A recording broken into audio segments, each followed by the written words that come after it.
The phone was cold in my hand. The voice memo app pulsed red. Record. Stop. Record. Stop. Chloe stood across from me in my own living room, her face flushed with triumph, and the words were already spilling out of her mouth. The same words I'd heard once before in another life. It's just business, Maya. You have the talent, sure. But you don't have the presence. You don't know how to sell it. I do. So I sold it. I looked down at the screen. The recording was still running. 3 minutes, 42 seconds. I remembered this moment. I remembered the weight of it, the way my chest had caved in, the way I'd begged her to tell them the truth, and the way she'd laughed and said, "Sorry, not sorry."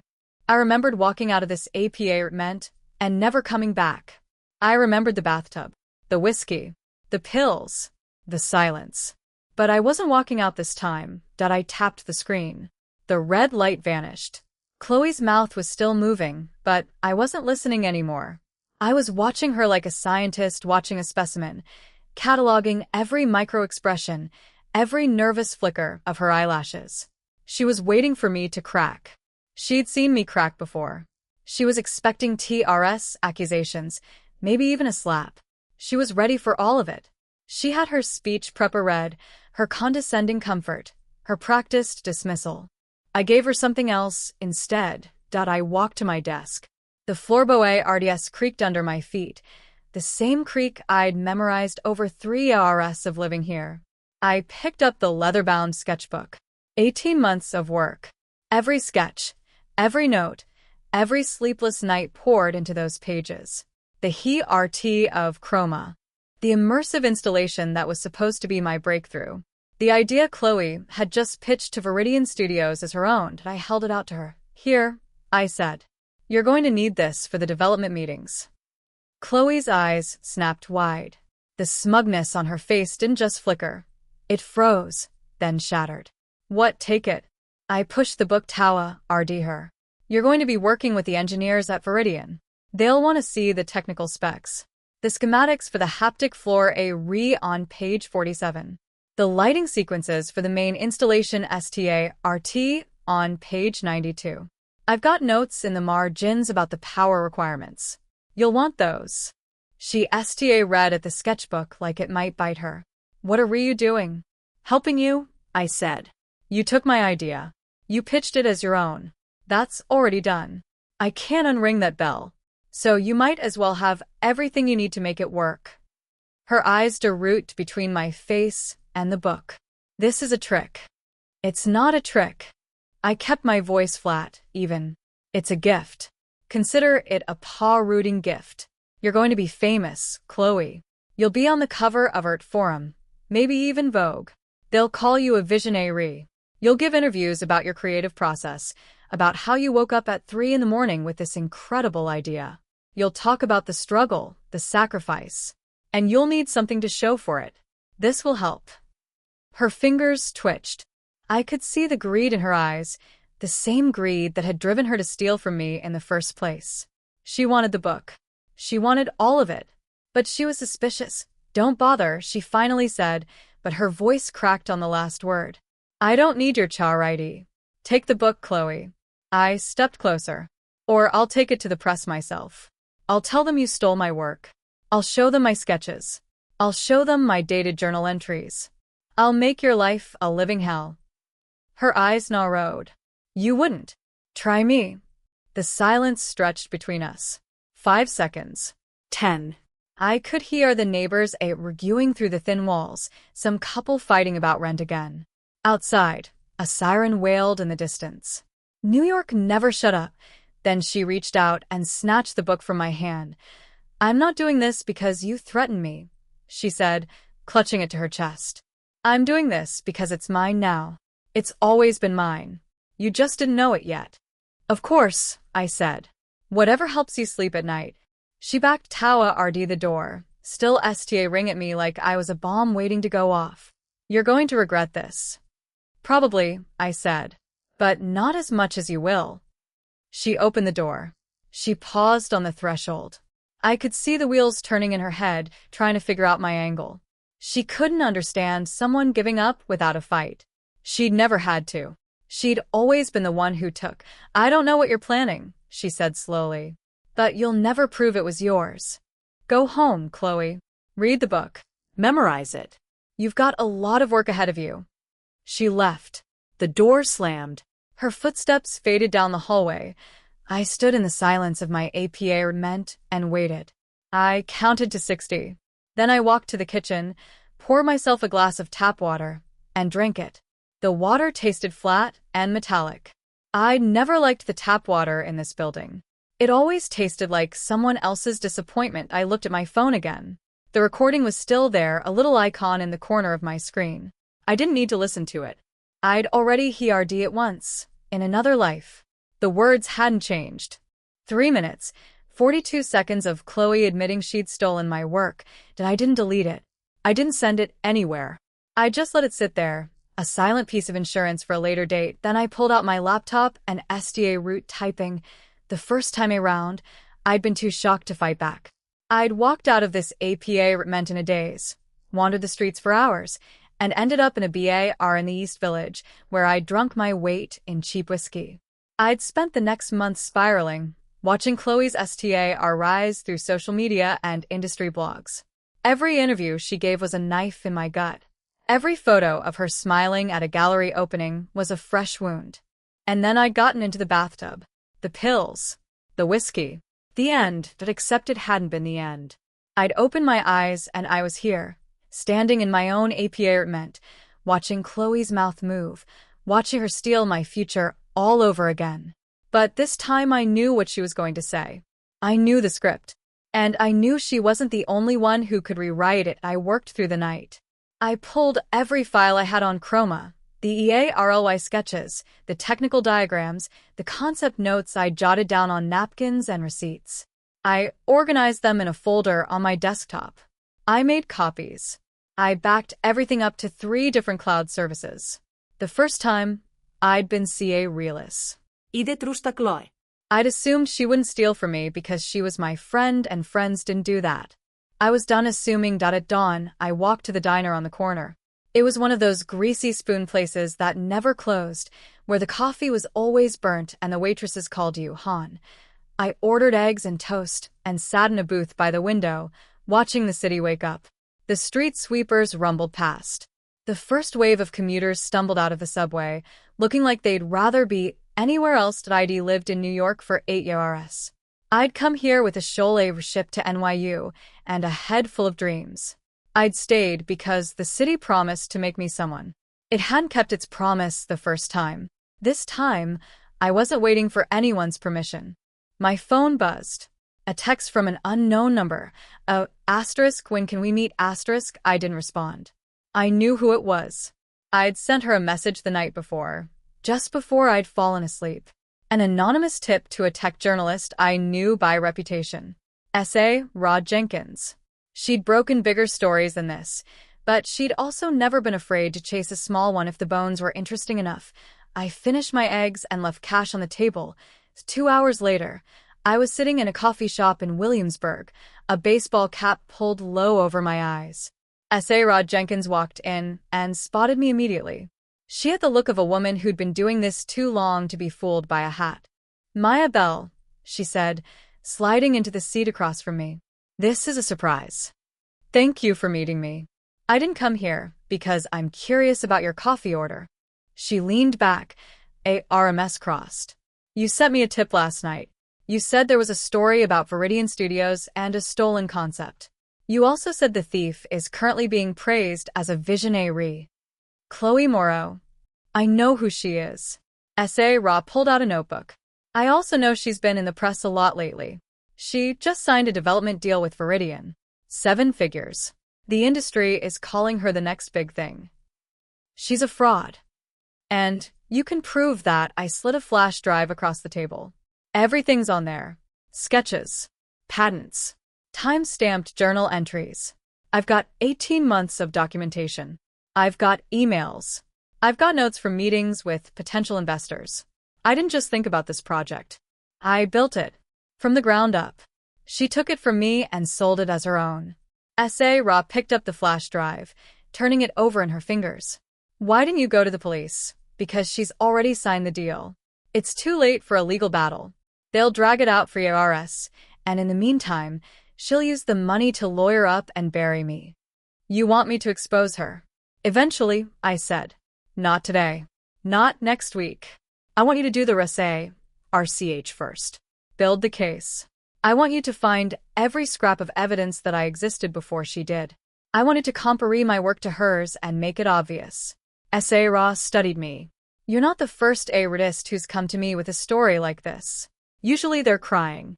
Usually they want vengeance right away. I don't want vengeance, I said. I want justice. There's a difference. Is there? I didn't answer. Ra tucked the flash drive into her bag and stood up. I'll look at what you've got, she said. No promises. I don't write stories without verifying every single fact. I wouldn't want you to. She left. I stayed in my seat for a long time. STA rang at the spot where she'd been sitting. The coffee shop was filling up with a lunch crowd. A couple sat down at the table next to me, arguing about a wedding venue. The barista called out an order for a non-fat latte. I pulled out my phone. The recording was still there. I hadn't played it in hours. I played it now. Just the first few seconds. Chloe's voice, sharp and dismissive. It's just business, Maya. You have the talent, sure. But you don't have the presence. I stopped it. I had a new plan now. A better plan. The first time around, I'd been a victim. I'd let Chloe take my work, my reputation, my future. I'd let her erase me. I'd let myself disappear. This time, I was going to be a ghost. I was going to fade into the background and let Chloe have her spotlight. I was going to let her build her empire, let her take all the credit, let her spend all the money. And then, when she was standing at the top of her house of cards, I was going to show everyone the foundation was made of sand. I walked out of the coffee shop and into the January sunlight. The city stretched out in front of me. Tall buildings. Crowded streets. A million strangers, all chasing their own versions of the same dream. I'd been one of them once. Young. Hopeful. Stupid enough to believe that hard work and talent were enough. I wasn't stupid anymore. Over the next few weeks, I did something I'd never done before. I disappeared red. I cut my hair. I dyed it blonde. I stopped going to the same coffee shops and galleries. I stopped answering calls from mutual friends. I stopped being Maya Bell, the artist who had almost made it. I became someone else. No one. A ghost. I took a job at a diner in Williamsburg, working the graveyard shift. The pay was terrible. The customers were worse. But I was invisible there. No one asked questions. No one read. And I watched Chloe's career explode. The articles STA route pouring in. Art Forum did a profile on her, calling her the voice of a new generation. Vanity Fair ran a spread with photos of her in her Soho loft, looking effortlessly chic. She gave interviews about her creative process, her struggles, her vision.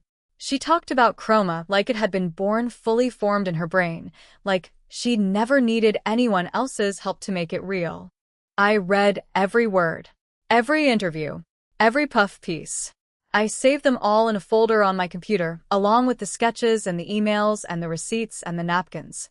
I was building my own archive piece by piece. The more she talked, the more evidence I collected. Ra Jenkins called me every few weeks. She had questions about the technical details. She wanted to understand the engineering behind the haptic floor, the way the lighting systems synced with the sound design. I gave her everything. I explained it step by step. I showed her the math. I showed her the physics. Jesus, she said during one of our calls. You built a cathedral. Someone else is getting the keys. Not for long. She was good, Ra Jenkins. I'd chosen her carefully. She was relentless. She didn't get distracted by the glamour or the fame. She followed the breadcrumbs wherever they led, and every time she found a dead end, she backed up and route again. 6 months into Chloe's rise, Ra called me with a concern. She's changing the design, she said. I've been following the public filings. Viridian is replacing the haptic floor with a projection system. I know. You built the whole project around that floor. It's the centerpiece. The entire immersive experience depends on the physical sensation. Without it, it's just a light show. I smiled. I know. Is this part of your plan? It's the most important part. Ra was silent for a moment. Then she said, "You let her steal your blueprint. You let her build your cathedral. But you left a flaw in the foundation." "Not a flaw," I said. "A feature." "What do you mean?" I didn't explain. I couldn't. Not yet. But I'd known Chloe would change the design. She was impatient. She was greedy. She'd see the haptic floor as a luxury, an unnecessary expense. She'd want something faster, cheaper, flashier. She'd strip out the heart of the project and replace it with spectacle. And when she did, she'd be building a house of cards on a foundation that was already cracked. The first version of Chroma had been my vision. Pure. Clean. A symphony of light and sound and physical sensation, every element working together to create something transcendent. The version Chloe was building was a copy, a hollow imitation, a beautiful shell with nothing inside that I'd designed it that way on purpose. I'd put flaws in the original blueprint. Obvious flaws, once you knew where to look. The power requirements were too high. The structural supports were too weak. The Ling system was inadequate. I'd included notes in the margin suggesting alternative approaches that were actually design traps. The first time around, I'd trusted Chloe to handle the execution. I'd assumed she'd follow the blueprint. I'd assumed she'd respect the vision. This time, I knew better. I knew she'd cut corners. I knew she'd compromise. I knew she'd be so focused on the big picture that she'd miss the small cracks. And when those cracks spread, the whole thing would come down. It happened exactly the way I'd predicted. The Chroma installation was scheduled to open on the High Line in the spring. The event was supposed to be the social event of the season. Viridian had booked the whole space. They'd invited every major critic, every top-tier influencer, every journalist with a byline. They'd spent millions on the venue, the catering, the celebrity guests. And in the weeks leading up to the opening, I watched Chloe's confidence waver. It root with small things. A missed deadline. A construction delay. An engineer's report that seemed to worry her more than she wanted to admit. She didn't call me. She didn't reach out. But I could feel her anxiety through the press coverage. The interviews got shorter. The public appearances got fewer. Her smile in the photos root looking forced. Desperate on the night of the opening, I attended as a nobody. I'd bought a ticket from a reseller, the last-minute cancellation from a Critics Plus One. The High Line was lit up like a movie premiere. There were paparazzi and champagne, and a red repet that stretched all the way from the entrance to the street. I'd changed my look again. Short blonde hair. A dress I'd bought from a thrift store. Heels I could rely walk-in. I blended in with the crowd, one more anonymous face in a sea of expensive clothes and practiced smiles. The installation was incredible. I'd give Chloe that. The space was enormous, a converted Wari house with SOA ring ceilings and polished concrete floors. The main exhibition room was called the Pulse. It was a vast chamber filled with swirling lights and ambient sound, a digital waterfall that cascaded from the ceiling to the floor. But the haptic floor was gone. I could tell immediately. There was no vibration under my feet, no subtle shift in the pressure of the ground. The whole room felt empty, a stage without a plague. Chloe was standing by the entrance, surrounded by admirers. Americus Webb, the CEO of Viridian, had his hand on the small of her back, beaming at her like she was a prize he'd won at auction. She was wearing a silver dress that shimmered under the lights, her hair pinned up in an elaborate knot. She was glowing. "This is it, Americus," she was saying when I walked past. "This is the future of art. You've outdone yourself, Chloe. It's everything you promised and more." She looked over his shoulder and spotted me. For a moment our eyes met. I saw the flicker of recognition in her face. Not the recognition of who I was. The recognition of something familiar or something unsettling. She frowned. Then she turned away, dismissing me as a stray thought. I pulled out my phone and sent a text to Ra Jenkins. She was in the crowd somewhere, sharp-eyed and alert, waiting for my signal. *Check the structural engineering specs for the ether sphere. Compare it to the patent filed by Maya Bell, 2024. You'll find the foundation was already cracked. Asterisk I watched S.A. Ra pull out her phone. Her eyebrows shot up as she read my message. Then she sta root typing furiously. I turned away and walked out of the gallery. The air outside was cold and clean, a relief after the stuffy heat of the installation. I stood on the High Line, looking out at the city. The buildings glittered in the distance, lights flickering in 1,000 windows.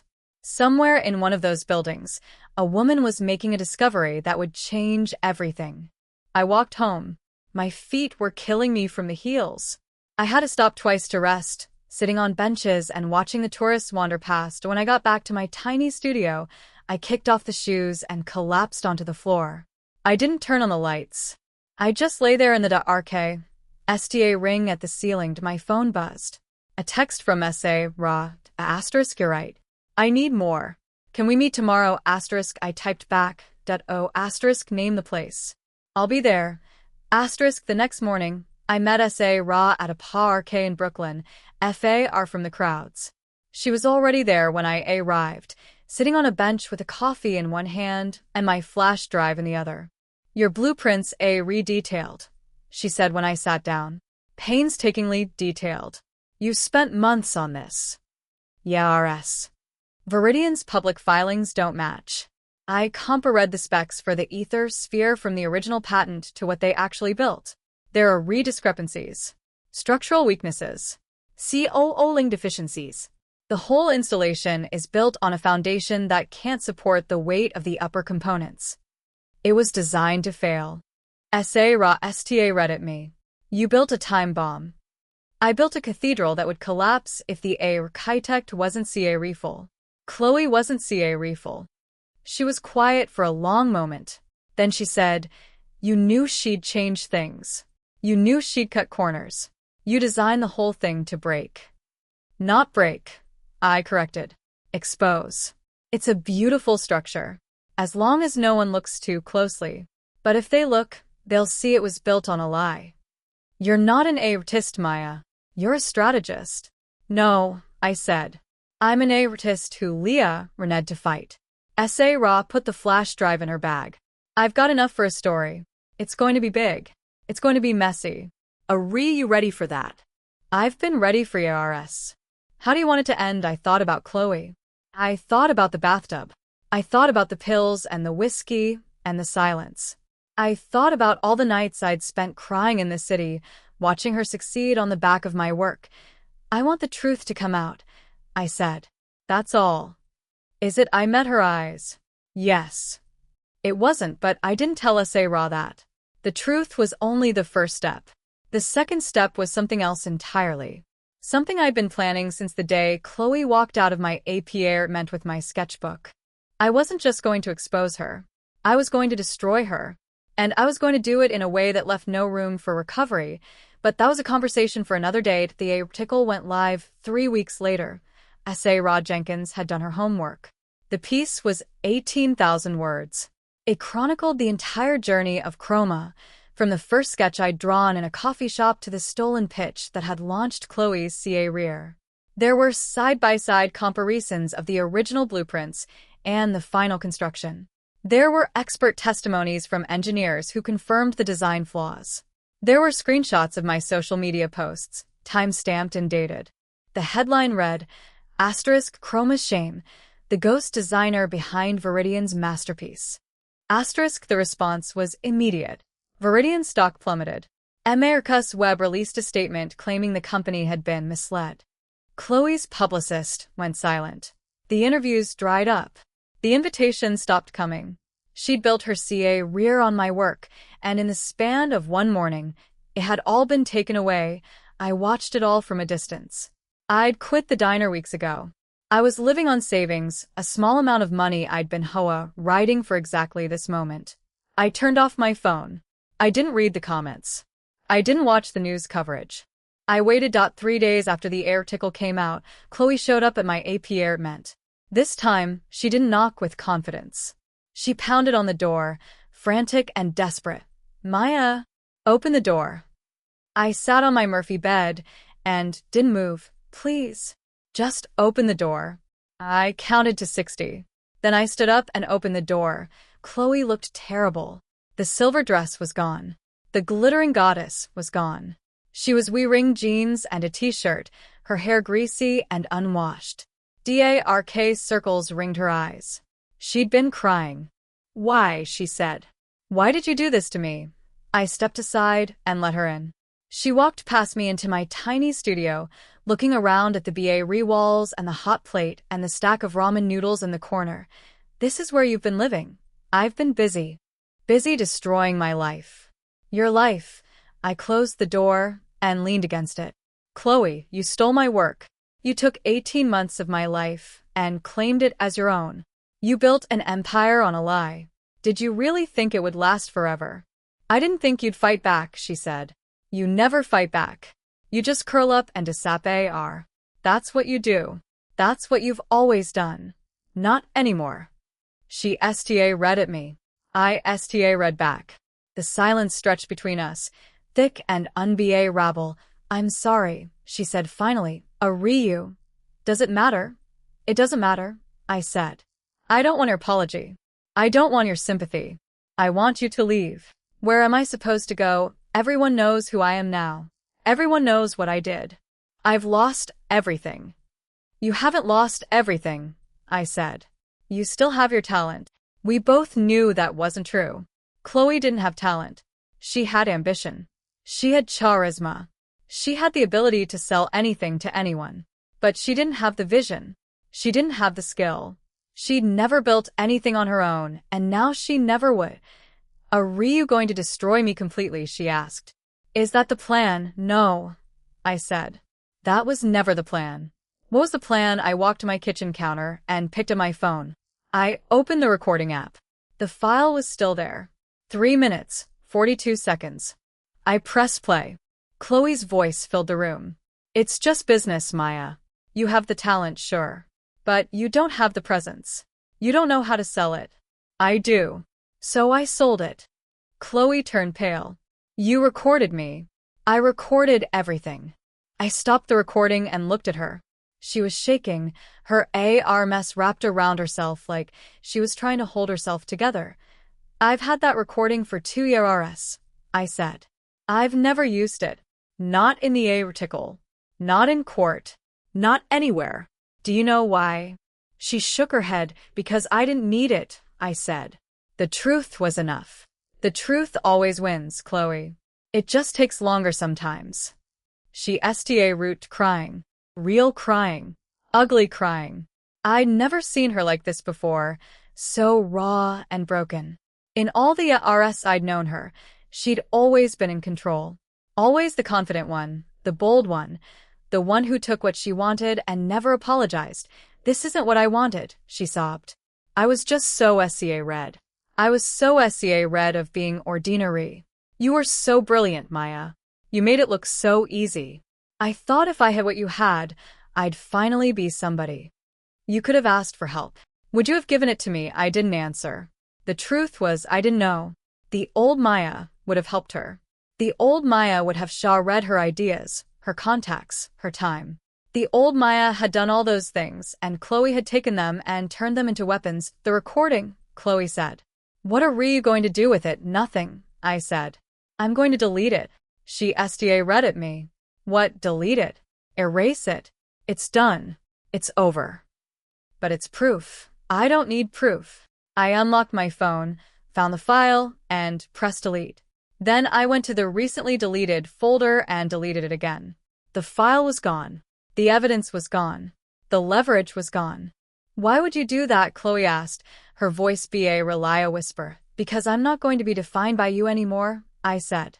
"You took my work. You took my future. You almost took my life. But you don't get to take my soul. Not anymore." She looked at me like she didn't understand. She probably didn't. She'd never had a soul worth fighting for. "Get out," I said.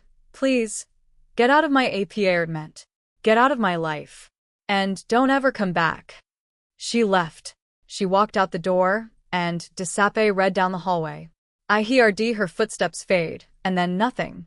I stood in the middle of my tiny studio and let the silence wash over me. I'd done it. I'd won, but it didn't feel like winning. It felt like letting go. It felt like exhaling after holding my breath for so long I'd forgotten what it meant to breathe that I sat down on the floor and leaned against the wall. The room was small and empty. The hot plate was rusted. The stack of ramen noodles was almost gone. I had no money, no career, no future, but I had something else. Something I'd never had before, that I had myself. I didn't go back to New York, I sold everything I owned. The Murphy bed, the hot plate, the half-empty bottle of cheap whiskey I'd been saving for a rainy day. I packed a single suitcase and bought a one-way ticket to New Mexico, Santa Fe. It was the opposite of everything I'd known. The air was dry and clean, nothing like the humid smog of Manhattan. The sky was enormous, a canvas of blue that stretched from horizon to horizon. The streets were quiet. The people were friendly. No one asked me about my past. No one read who I'd been before. I rented a small studio on the edge of town. It was really bigger than my apartment in New York, but it had windows that faced the mountains and a skylight that let in the stars. I bought a second-hand desk and a set of paints and sta route working. It was hard at first. My hands shook. My mind raced. I'd been so focused on revenge for so long that I'd forgotten how to create just for the sake of creating, but eventually, the rhythm came back. The brush strokes. The colors. The shapes that emerged from the chaos. I wasn't building chroma. I wasn't building anything that would impress a gallery or make me famous. I was building something smaller. Something that mattered only to me. Months passed. The seasons changed. The desert bloomed in the spring, and in the summer, the heat was so intense I could breathe. I kept painting. I kept working. I kept showing up. And then, one day a letter arrived. It was from the Des Moines Art Center. They'd found my work through an online gallery I'd sta route posting to without much thought. They wanted to feature me in their emerging artists exhibition. They titled it The Art of the Phoenix. I laughed when I read it. Phoenix. From the ashes. I hadn't been reborn. I'd just stopped being dead. I drove to the local coffee shop to celebrate. It was my usual spot, a hole-in-the-wall place with sticky tables and terrible espresso. I ordered a black coffee and sat at my favorite table by the window. The door opened, and a woman walked in. She was tall and sharp-eyed, with a messenger bag slung over one shoulder. She walked straight to my table and sat down. "Hello, Maya." I recognized her voice before I recognized her face. "S.A. Rod Jenkins, I thought you were done with me," I said. "I'm never done with a good story." She pulled out her notebook. "This one's got a new chapter. I'm not involved in anything anymore. I'm a painter. That's all." "That's not what I wrote." S.A. Ra leaned forward. "I heard Chloe Morrow is trying to stage a comeback. She's writing a memoir. She's going to claim you made everything up. She's going to say the article was a hit job. Let her." "I will." S.A. Ra closed her notebook. "But that's not why I came. I came because I want to write a follow-up. The real story. The one you never told me." "There's no real story. There's always a real story." She studied me. "What happened to you, Maya, before Chloe? Before the project? What made you who you are?" I didn't answer. The truth was complicated. The truth was something I'd never told anyone, but maybe it was time to start buy me another coffee, I said. "And I'll tell you everything." I told her everything, not all at once. Not in one coffee. It took 3 meetings over 2 weeks, each one longer than the last. S.A. Rod Jenkins had a way of asking questions that made you forget you were being interviewed. She'd lean back in her chair, sip her espresso, and let the silence stretch until you felt compelled to fill it. And I filled it. I told her about growing up in Ohio, about my mother who worked double shifts at the hospital and my father who left when I was 12. I told her about the Cholet ship to NYU.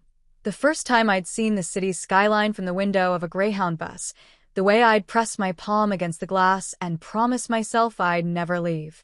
I told her about Chloe. We'd met in a graduate seminar on interactive media. She was loud and charismatic, the kind of person who commanded a room without trying. I was quiet and intense, the kind of person who stayed up all night perfecting a single line of code. We were opposites in every way, but we'd bonded over a Shaw-read obsession with the intersection of art and technology. She'd been my first real friend in New York. She'd been the one who dragged me to gallery openings and parties, who forced me to network when I wanted to hide in my studio, who told me I was brilliant when I was convinced I was a fraud. I hadn't seen the betrayal coming. That was the worst part. I'd trusted her completely.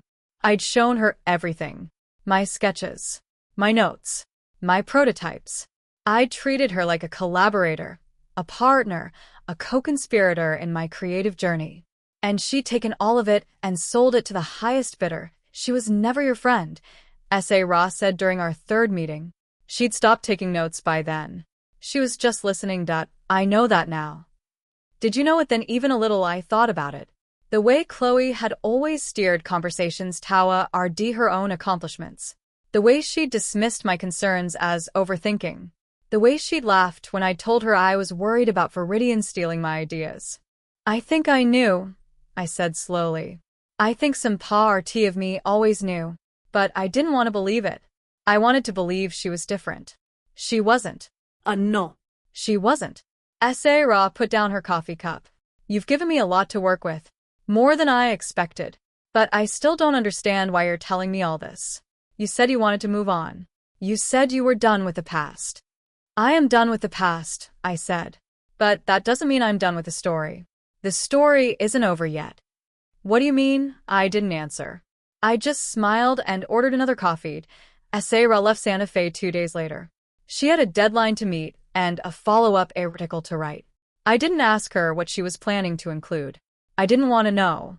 The past was behind me. The future was ahead. I was done looking back way road, but the past had a way of finding me. The call came on a Tuesday. I was in my studio, working on a new piece. It was a sculpture made from disque, ride bicycle RTS, and copper wire. I'd found the materials in a junkyard on the outskirts of town, and I'd been slowly transforming them into something elegant and strange. The phone rang 4 times before I picked up. Maya, the voice on the other end, was hesitant, almost apologetic. It's Chloe. I almost hung up. My thumb hovered over the red button.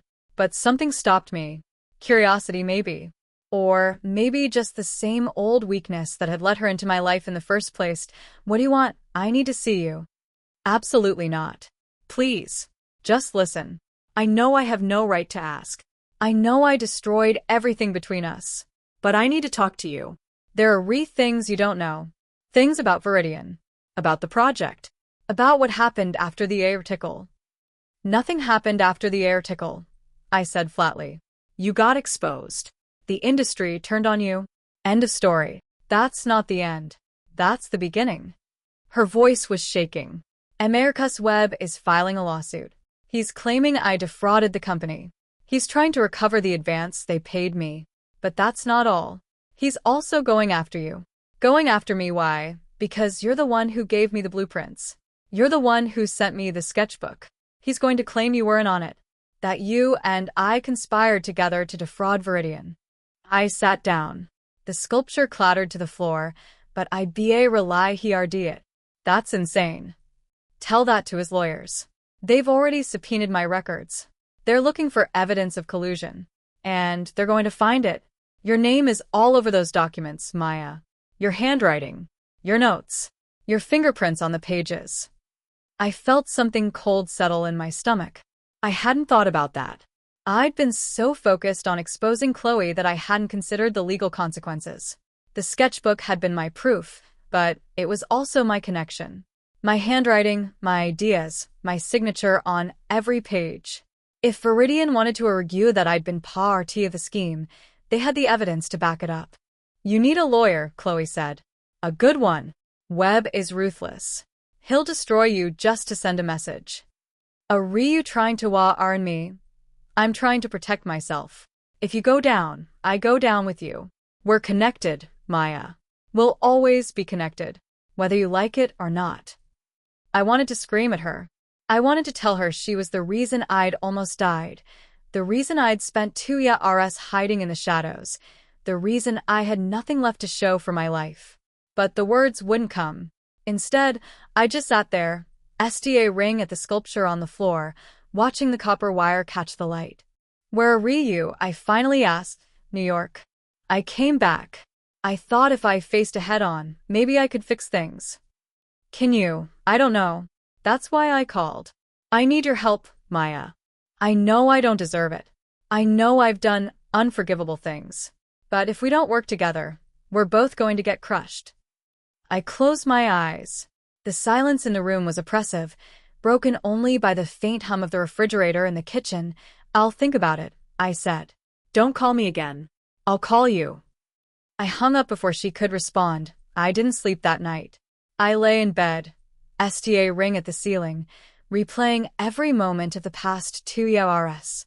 The recording, the article, Chloe's confession, the moment I'd deleted the evidence. I'd thought I was free. I'd thought I could walk away from everything and RT over. But the past had followed me across the country, and now it was knocking on my door. The next morning, I made a decision. I couldn't run from this. If Webb was going to come after me, I needed to be prepared. I needed to know what I was up against. I called Ra. "I need a favor," I said. "Name it." "Can you find out what Americus Webb is planning?" "I heard he's filing a lawsuit." "I heard he's coming after me." There was a pause. "Who told you that, Chloe?" "Chloe Moreau." "You're still talking to her." "I'm not talking to her." She called me. "She's SCA red. Webb is trying to make her the scapegoat, and she's trying to drag me into it." Esara Siged. I should have seen this coming. Webb is a Shah RK. He'll do whatever it takes to protect his company's reputation. If that means throwing both of you under the bus, he'll do it without blinking. "Can you help me?" "I can try. But Maya, you need to understand something. Webb has resources. He has a team of lawyers who've been dealing with this kind of thing for decades. You're a STA arving a artist in a small studio in New Mexico. You're not exactly on equal footing." "I know. Are you ready for this? The fight, the publicity, the whole circus?" I didn't answer right away. I thought about the bathtub, the pills, the whiskey, the silence. I thought about all the times I'd wanted to give up, all the times I'd convinced myself I wasn't strong enough to survive. "I've been ready for 2 years, I said. I just didn't know it. Ra came through faster than I expected. 3 days later, she sent me a dossier. It was 40 pages long, packed with legal filings, financial records, and internal memos from Veridian. She'd gotten it from a source inside the company, someone who was willing to risk their job to expose the truth. "This is everything," she said on the phone. "Webb's entire playbook. He's planning to argue that you and Chloe acted in concert to defraud Veridian. He's going to claim that the sketchbook was part of a conspiracy. He's going to try to make you look like the mastermind. How does he plan to prove that? He doesn't need to prove it. He just needs to make the argument convincing enough that a jury will buy it. And he's got the documentation to back it up. Your name is all over those pages, Maya. Your handwriting, your notes, your fingerprints." I flipped through the dossier. There were copies of my sketches, my journal entries, my emails to Chloe.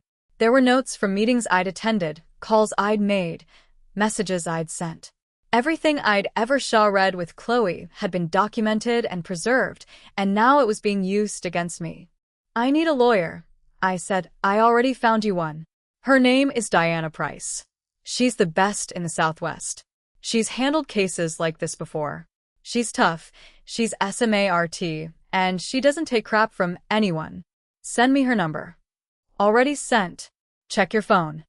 I looked at my screen.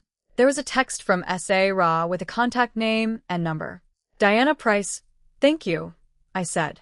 "I don't know how to repay you. Just promise me one thing," Ra said. "When this is all over, you'll let me write the story. The real story. All of it. You have a deal." Diana Price was exactly what Ra had promised. She was tall and RP-tongued, with graying hair and the kind of eyes that could see through any excuse. We met in her office in Albuquerque, a sleek space with floor-to-ceiling windows and a wall full of legal diplomas. "Ra Jenkins told me about you. she said, gesturing for me to sit. She said you were the victim in this case. I've read the article.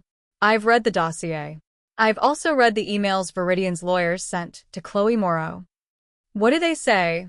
They say they're coming after both of you. They're claiming fraud, misrepresentation, breach of contract. They're asking for damages equal to the full amount of the advance, plus interest. That's a lot of money, Maya. How much? 7 figures. Minimum. I felt the air leave my lungs. I don't have that kind of money. I don't have anything. That's not true. You have the truth. You have the documentation. You have the story. In a case like this, those things are worth more than money. She leaned four-way RD, steepling her fingers. Here's what we're going to do. We're going to fight. We're going to make Webb regret ever filing this lawsuit. We're going to expose the whole thing. His company, his dealings, his history of exploiting artists. And we're going to win. How can you be so sure? Because I've done it before. She smiled, and for the first time, I saw something dangerous in her eyes. Trust me, I know how to deal with men like Americus Webb. The weeks that followed were a blur of phone calls, emails, and legal documents. Diana filed a motion to dismiss the lawsuit, arguing that Webb had no standing to sue me because I'd never signed a contract with Viridian. She also filed a countersuit, accusing Webb of defamation and malicious prosecution. It was a bold move, and it put Webb on the defensive. Meanwhile, the press coverage exploded. S.A. Ross follow-up article had just been published, and it painted a devastating picture of Webb's tactics. The story was everywhere. News websites, ART blogs, social media. The public had already been on my side after the first article, but now the sympathy was even stronger. I was no longer just the ghost designer. I was a survivor, a fighter, a woman who'd had everything stolen and had fought to get it back. Chloe reached out again. She'd been reading the coverage and she was terrified. Webb was pressing her hard, threatening to make an example of her if she didn't cooperate. She called me twice, 3 times for times. I ignored every call. Then she showed up in Santa Fe. I was at the coffee shop when she walked in. My usual table. My usual black coffee. The door opened and I looked up and there she was, standing in the doorway, looking like she hadn't slept in a week. She was wearing a rumpled jacket and torn jeans, her hair pulled back in a messy ponytail. She looked nothing like the glittering goddess I'd seen at the opening. I didn't know where else to go, she said, sliding into the seat across from me. You weren't answering my calls. I didn't want to talk to you. Tough. I'm here now. She leaned four-way RD, her eyes wild. Webb's lawyers are re-deposing me next week. They're going to TR me APART. They're going to make me look like a liar and a thief. They're going to destroy whatever's left of my career. Good. Good, Maya, I'm begging you. I know I don't deserve your help. I know I've done terrible things. But if you don't help me, I'm going to end up bankrupt and homeless. Is that what you want? I looked at her. 2 years ago, I would have said yes. I would have wanted her to suffer. I would have wanted her to feel even a fraction of the pain she'd caused me. But now, sitting across from her, all I felt was exhaustion. I don't want anything from you, I said. I don't want revenge. I don't want justice. I just want you to leave me alone. I can't leave you alone. We're in this together, whether you like it or not. We're not together, I said. We were never together. You used me. You stole from me.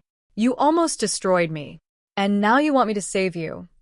I want you to help me save myself. Her voice cracked. Please, Maya. I don't know how to fight this on my own. I've never fought anything on my own. I studied her face. The fear was real. The desperation was real. And for a moment, I felt something I hadn't expected. Pity. Tell me what you need, I said. It was the hardest decision I'd ever made. Helping Chloe, the woman who'd tried to erase me from existence. The woman who'd looked me in the eye and told me I didn't matter.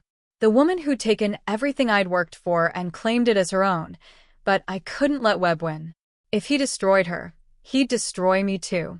We were connected just like she'd said, bound together by the same tangle of lies and betrayal. The only way out was to untangle it together. I called Diana Price and told her about the meeting. You're not going to see or operate with her, are you? Diana asked. I'm going to give her the truth. That's all. I'm not going to lie for her. I'm not going to protect her. I'm going to tell the truth. And if the truth destroys her, then that's her problem. Diana was silent for a moment. Then she said, You've changed, Maya. You're not the same woman I met a few months ago. I'm not, I agreed. That woman died in a bathtub. I'm someone else now. The deposition was scheduled for a Thursday. I flew to New York for the first time in 2 years. The city felt different. Smaller. Less intimidating. I walked through the streets I'd once called home, and I didn't feel the same pull I used to. The city had stopped being my dream. It was just a city now, full of people chasing their own versions of the same illusion. Chloe was waiting for me at the law firm. She was pale and trembling, her hands shaking as she signed the documents her lawyer handed her. Are you ready? I asked. No. But I don't have a choice. I sat down next to her. The room was sterile and cold, with white walls and gray carpet and a long table that separated us from the lawyers. Webb's team was already there, a row of suits with hard eyes and tighter smiles. The deposition lasted 6 hours. They asked me everything, every detail of my relationship with Chloe, every conversation we'd ever had, every email, every text, every note I'd ever written. I answered every question honestly. I told them about the project. I told them about the sketches, the blueprints, the sleepless nights. I told them about the night Chloe had stolen my work, the night I'd recorded her confession, the night I'd decided to disappear. They asked me about the recording, where it was, when I'd made it, why I'd never used it. I deleted it. I said, You deleted it. Webb's lead lawyer, a woman with sharp cheekbones and an even sharper voice, looked at me like I'd just admitted to a crime. Why would you do that? Because I didn't need it. The truth was enough. She leaned four-way road. You expect me to believe that. I don't expect you to believe anything. I'm just telling you what happened. The deposition ended. The lawyers packed their briefcases and filed out of the room, leaving me alone with Chloe. She was still trembling, but there was something different in her eyes now. Something like relief. You told the truth, she said. That's all I ever wanted to do. I didn't think you'd do it. I thought you'd lie. I thought you'd throw me under the bus. I considered it, I admitted, for about 5 seconds. But then I realized I'd be no better than you. She flinched. You're never going to forgive me, are you? No, I said. But that doesn't mean I'm going to destroy you. I'm not going to do to you what you did to me. The lawsuit was dismissed 3 weeks later. Webb's lawyers had overplayed their hand, and the evidence wasn't strong enough to support their claims. Diana had done her job perfectly. She'd exposed every weakness in their case, and they'd had no choice but to back down. Chloe was free. I was free.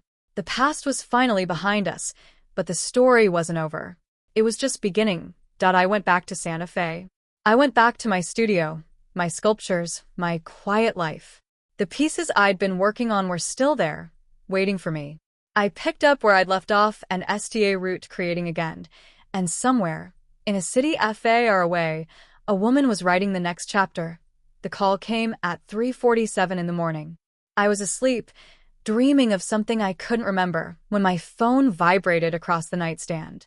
I reached for it blindly, knocking over a glass of water that had been sitting there since dinner. The cold splash against my arm jolted me awake. Maya. It was S.A. Rod Jenkins's voice, tight and urgent. I need you to turn on the news. What time is it? Just turn it on. I fumbled for the remote. The TV flickered to life, casting blue light across the arcade room. A news anchor was speaking, her face serious, a graphic behind her reading, Viridian under fire. They're running the story, S.A. Ross said. The whole thing. The sketchbook. The stolen designs. The lawsuit. Webb's trying to spin it, but it's not working. The press is to ring him apart. I watched the screen. The anchor was interviewing a former Viridian employee, a woman whose name I didn't recognize. She was talking about the company's culture, the pressure to produce, the way they treated artists like disposable assets. Her voice was calm, measured, but there was something raw underneath it. Something personal. Who is she? I asked. Her name is Elena Vasquez. She was Webb's executive assistant for 3 years. She left the company 6 months ago, and she's been waiting for an opportunity to talk. She's the one who gave you the dossier. Part of it. I've got other sources too. But she's the key. She knows where the bodies are reburied. The interview continued. Elena was describing a meeting she'd witnessed between Webb and his legal team. They discussed the Chroma situation in detail, strategizing how to minimize the damage and shift the blame onto Chloe. She'd taken notes, recorded conversations, gathered evidence. She'd been building a case against her own employer for months. How did you find her? I asked. I didn't. She found me. She called me 2 days after your first article went live. She said she'd been waiting for someone to take on Webb. She said she recognized the pattern. The same thing happened to another artist years ago. A man named Julian Cross. He designed an installation for Viridian back in 2019. They stole his work, fired him, and blackballed him from the industry. He committed suicide a year later. The name hit me like a physical blow. Julian Cross. I'd heard of him. Everyone in the industry had heard of him. He'd been a rising star, a visionary, the kind of artist who was supposed to change everything. And then he'd vanished. Disappeared from the public eye. Rumors had circulated about a breakdown, a scandal, a tragedy. But no one had ever known the full story. Elena has proof, S.A. Ross said. Emails, meeting minutes, bank records. Webb didn't just steal Julian's work. He destroyed him. And when Julian tried to fight back, Webb buried him in legal fees until he couldn't afford to keep breathing. I sat down on the edge of the bed. The TV was still playing, but I wasn't watching it anymore. I was thinking about Julian Cross. I was thinking about the bathtub, the pills, the whiskey, the silence. Elena wants to testify, S.A. Raw continued. She wants to go public with everything. But she's S.C.A. red. Webb has money. Webb has power. He's already tried to threaten her. He's already made calls to her family, her friends, her former employers. He's trying to silence her. And you want me to help her. I want you to be the face of the story. You're the one who root this. You're the one who exposed the first crack. If you come four-way RD, if you stand with Elena, it'll be harder for Webb to deny what's happening. It'll give other victims the courage to speak. I read at the screen. The news had shifted to another story, but the graphic was still there, a reminder of what I'd set in motion. Chroma's shame. The ghost designer. The woman who'd almost died. I'm not a fighter, I said. I've never been a fighter. You are now. I thought about Chloe. I thought about Webb. I thought about Julian Cross and all the other artists who'd been crushed by the same machine. I thought about the recording I'd deleted, the evidence I'd thrown away. I'd thought I was done. I'd thought I could walk away, but walking away wasn't an option anymore. Send me Elena's number, I said. I'll call her. Elena Vasquez was nothing like I'd expected. She was small and soft-spoken, with kind eyes and a gentle smile. She looked more like a librarian than a corporate whistleblower. We met in a park in Albuquerque, far from the prying eyes of Webb's investigators. She was nervous, her hands trembling as she handed me a folder full of documents. I've been holding on to this for a year, she said. I wanted to go public reliar, but I didn't have the courage. I didn't think anyone would believe me. I believe you. You do. I know what it's like to be erased. I know what it's like to have someone take your work and claim it as their own. I know what it's like to feel like you're screaming into a void. Elena looked down at her hands. When I found out about Julian, I couldn't sleep. I kept thinking about his family, his friends, everyone who loved him. I kept thinking about how Webb had destroyed him and then just moved on to the next victim. I couldn't let that happen again. It's not going to happen again. Not this time. We talked for 3 hours. She told me about the meetings she'd witnessed, the lawyers strategizing, the cold calculation in Webb's voice. She told me about the emails she'd saved, the financial records she'd copied, the conversations she'd recorded. She'd been building a case against Viridian for months, collecting evidence piece by piece, terrified that she'd be discovered. And then she told me about Julian. He wasn't the first, she said. There were others. Artists who'd signed contracts with Viridian and never seen the credit. Creatives who'd been promised partnerships and then been dropped the moment they delivered what they were hired to do. Webb's whole business model is built on exploitation. He finds talented people, takes what they have, and throws them away. Why didn't anyone speak up? Because Webb controls the industry. He has connections everywhere. If you cross him, you're blackballed. No galleries. No exhibitions. No commissions. You're invisible. And for most artists, that's worse than death. I thought about Chloe. I thought about the way she'd been so eager to take my work, so willing to sacrifice our friendship for a taste of success. She'd been a victim too, in her own way. Webb had dangled fame in front of her, and she'd grabbed it without thinking about the consequences. Elena, I said slowly, if you go public, Webb will try to destroy you. He'll attack your character. He'll question your motives. He'll do everything he can to discredit you. I know. Are you ready for that? She met my eyes. I've been ready for a year. I was just waiting for someone to stand with me. I reached across the table and took her hand. You're not alone anymore. The press conference was held 2 weeks later in a hotel ballroom in Manhattan. S.A. Rod Jenkins had organized it. She'd invited every major media outlet in the country, plus a few international ones. The room was packed with reporters, cameras, microphones. The energy was electric. I stood at the podium, looking out at the crowd. My hands were shaking, but my voice was steady. I'm Maya Bell, I said. I'm the artist who designed Chroma. For 2 years, I watched someone else take credit for my work. I watched them build an empire on my ideas. I watched them become famous, while I disappeared into the shadows. I paused. The room was silent. I'm not here for revenge, I continued. I'm here because I want the truth to come out. The truth about Chloe Morrow. The truth about America's Web. The truth about Viridian Studios. There are other artists out there who've been treated the same way. They've been exploited. They've been erased.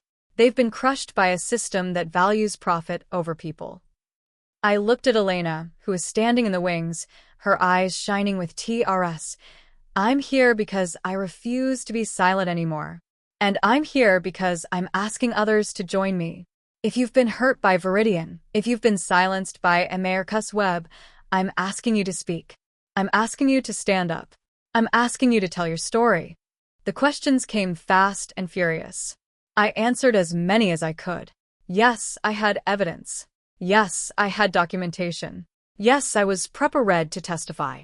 No, I wasn't afraid of the consequences. But that wasn't true. I was terrified that after the press conference, Elena hugged me. Her arms were tight around my shoulders, and I could feel her shaking. Thank you, she whispered. Thank you for doing this. I didn't do it for you, I said. I did it for Julian, and for everyone else who couldn't speak. I walked out of the ballroom and into the cold Manhattan night. The city stretched out in front of me, the same city that had once been my dream. I wasn't afraid of it anymore. I wasn't afraid of anything. The fallout was immediate. Webb's lawyers issued a statement denying everything, calling the allegations baseless and defamatory. But it was too late. The story had already spread. The interviews had already aired. The public had already made up its mind. Within a week, 2 more artists came four-way road. They'd both worked with Viridian in the past, and they both had stories to tell. A sculptor who'd had his design stolen. A digital artist who'd been promised a commission and then ghosted. A painter who'd been forced to sign a non-disclosure agreement that silenced her for years. They all pointed to the same pattern. The same exploitation. The same destruction. S.A. Rod Jenkins called me every day with updates. It's bigger than we thought, she said. There's a whole network of people who've been affected. Webb's been doing this for decades. He's built an empire on the backs of people who trusted him. How many? Dozens. Maybe more. I'm still counting. I sat in my studio, staring at the sculpture I'd been working on. It was almost finished now. A column of twisted metal and glass, something that looked like it had been pulled from the wreckage of a fire. I'd STA route it months ago, before any of this had happened. I'd called it resurrection. Maybe I'd known. Maybe some part of me had always known what was coming. Elena's going to testify, Sarah said. She's been deposed by the Justice Department. They're opening an investigation.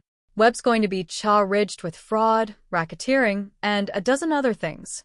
He's going to prison. Is that what you wanted? I wanted the truth to come out, I said. That's all I ever wanted. But it wasn't the truth. Not all of it. There was still one piece I hadn't told anyone.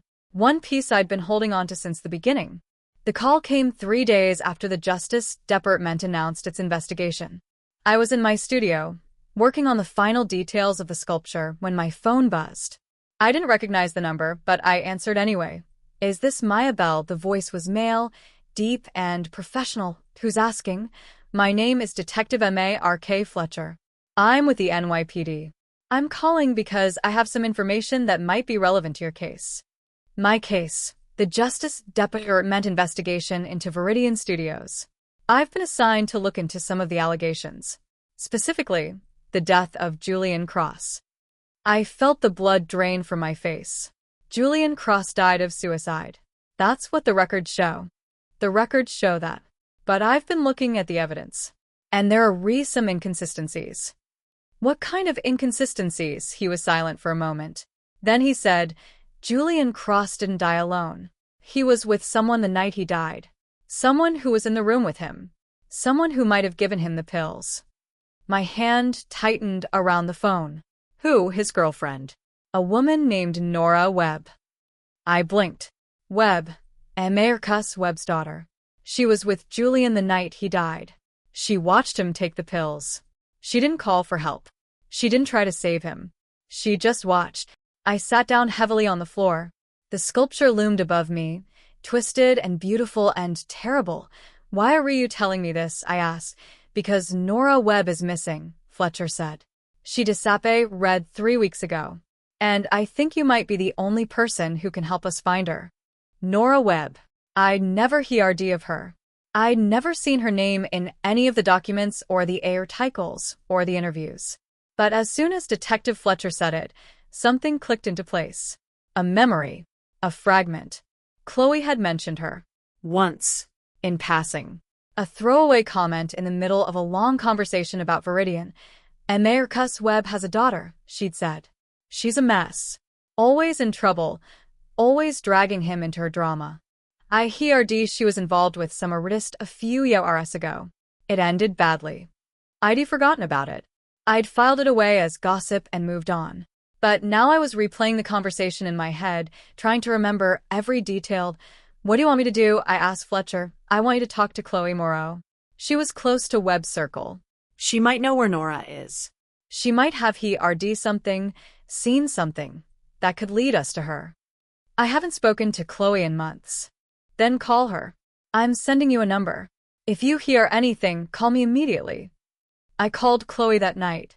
She answered on the first ring, her voice cautious and right. Maya, what's wrong? I need to ask you something. About Americus Webb. About his daughter. There was a pause. Nora, you know her. I met her once. At a Viridian event. She was drunk, making a scene. Webb tried to get her to leave, but she refused. She kept shouting about something. About Julian. About how he'd been silenced. She knew about Julian. She was his girlfriend. She was there when he died. Chloe's voice was hushed. I heard she's been trying to get the truth out for yours. But no one would listen. Webb has too much power. Too many connections. Nora's missing, I said. The police are looking for her. They think she might be in danger. There was another pause. Longer this time. When Chloe spoke again, her voice was strange. Hesitant. Almost guilty. I know where she is. What? She came to me, Maya. 2 weeks ago. She showed up at my apartment in the middle of the night. She was terrified. She said someone was following her. She said Webb had found out she was talking to the police. Why didn't you tell me? Because I didn't want to get involved. I've already been dragged through the mud. I've already lost everything. I didn't want to make things worse. Where is she, Chloe? I can't tell you. She trusted me. She made me promise not to tell anyone.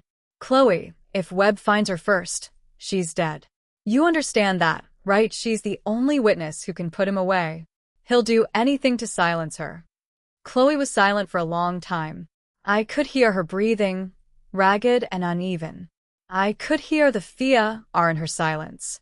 She's in a motel, she finally said. In Brooklyn. I'll send you the address. But Maya, you have to be CA Refill.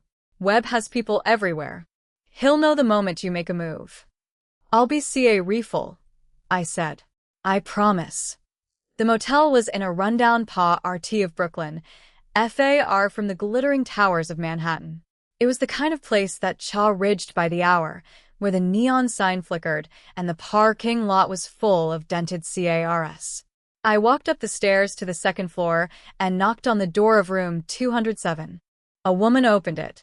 She was younger than I expected, maybe mid-20s, with hollow eyes and a haunted expression. Her hair was greasy. Her clothes were wrinkled. She looked like she hadn't slept in days. You're Maya, she said. It wasn't a questioned yes. And you're Nora. She stepped aside to let me in. The room was small and cramped, with a single bed, a dresser, and a TV that looked like it was from the 1980s. There were fast food wrappers on the floor and empty bottles of water on the nightstand. Chloe told me you'd come, Nora said. She said you were the only one I could trust. Chloe and I have a complicated history. So I heroed. She sat down on the edge of the bed, wrapping her arms around herself. She told me about the sketchbook, the article, the lawsuit. She told me you'd fought back. I did what I had to do. Me too. Her voice cracked. I've been trying to fight back for yours, but no one would listen. No one believed me. I was just the drunk girl who made a scene at a party. I was just a Marcus Webb's MBA racing daughter. I sat down across from her. Tell me what happened. About Julian. She closed her eyes. Her whole body was shaking, but when she spoke, her voice was steadied. He was brilliant, she said. The most brilliant person I'd ever met. He had this vision. This incredible, impossible vision. He wanted to change the world with his art. And my father stole it from him. Your father, he didn't just steal his work. He stole his confidence. He stole his future. He told Julian he was nothing, that he'd never be anything, that he might as well give up. And Julian believed him. She opened her eyes. They were wet with tears. I was there the night he died. I was in the room. I saw him take those pills. I saw him swallow them. And I didn't stop him. Why? Because I thought he'd be better off dead. I thought I was doing him a kindness. My father had already destroyed him. There was nothing left. Nothing worth saving. I felt a wave of nausea wash over me. I thought about the bathtub, the pills, the whiskey, the silence. I thought about how easy it had been to give up, how tempting it had been to just let go. Did your father know? I asked. He knew everything. He knew I was there. He knew I didn't stop him. He used it against me. For years. Every time I tried to fight back, he'd threatened to go public. To tell everyone I was a murderer. You're not a murderer. I know that now. She looked at me, her eyes desperate. But I was too SCA red to see it then. I was too SCA red to fight. And then you came along. You and your article. You STA root something that gave me hope. Nora, I'm not a hero. I just wanted the truth to come out. That's what makes you a hero. She reached out and took my hand. You told the truth. You stood up. You didn't let them destroy you. I squeezed her hand. Neither will you. Not anymore. We talked for 3 hours. Nora told me everything. The abuse she'd suffered at her father's hands. The manipulation. The gaslighting. The years of silence. She told me about Julian, about their love, about the night she'd watched him die. She told me about the evidence she'd been collecting, the witnesses she'd found, the conspiracy she'd uncovered. He's been doing this for decades, she said. It's not just artists. It's everyone. Employees. Investors. Partners. Anyone who gets in his way, he destroys them. He's built an entire empire on Fia. I believe you. Do you have any idea what he's capable of? He's already tried to have me killed twice. That's why I'm here. That's why I'm hiding. We're going to change that, I said. We're going to take him down. Together.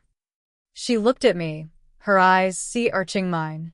You really think we can? I know we can. I called Detective Fletcher the next morning. I told him where Nora was. He sent a team to pick her up and take her into protective custody. She was SCA red, but she went willingly. She was ready to talk, ready to testify, ready to face her father in court. The investigation moved fast after that. Nora's testimony was the key. She confirmed every allegation Elena had made and added a dozen more. Webb had been running a criminal enterprise for IRS, and she'd been his victim all along. He was arrested 6 weeks later. The charges were overwhelming. Fraud. Racketeering. Conspiracy. More than a dozen counts, each one CA-ring decades of prison time. I watched the news coverage from my studio in Santa Fe. The same anchor who'd reported on the Chroma scandal was now reporting on Webb's arrest. His face, once so confident, was pale and defeated. His CA-refully constructed empire had crumbled, and somewhere, in a quiet cemetery in upstate New York, Julian Cross's grave was covered in flowers. A small note was tucked among the petals. It was from Nora, rest now. We finally won. I didn't feel like I'd won. I felt like I'd survived. There's a difference. Winning implies a contest, a fight, a clear our moment of victory. What I'd done was just keep breathing, keep moving, keep refusing to disappear.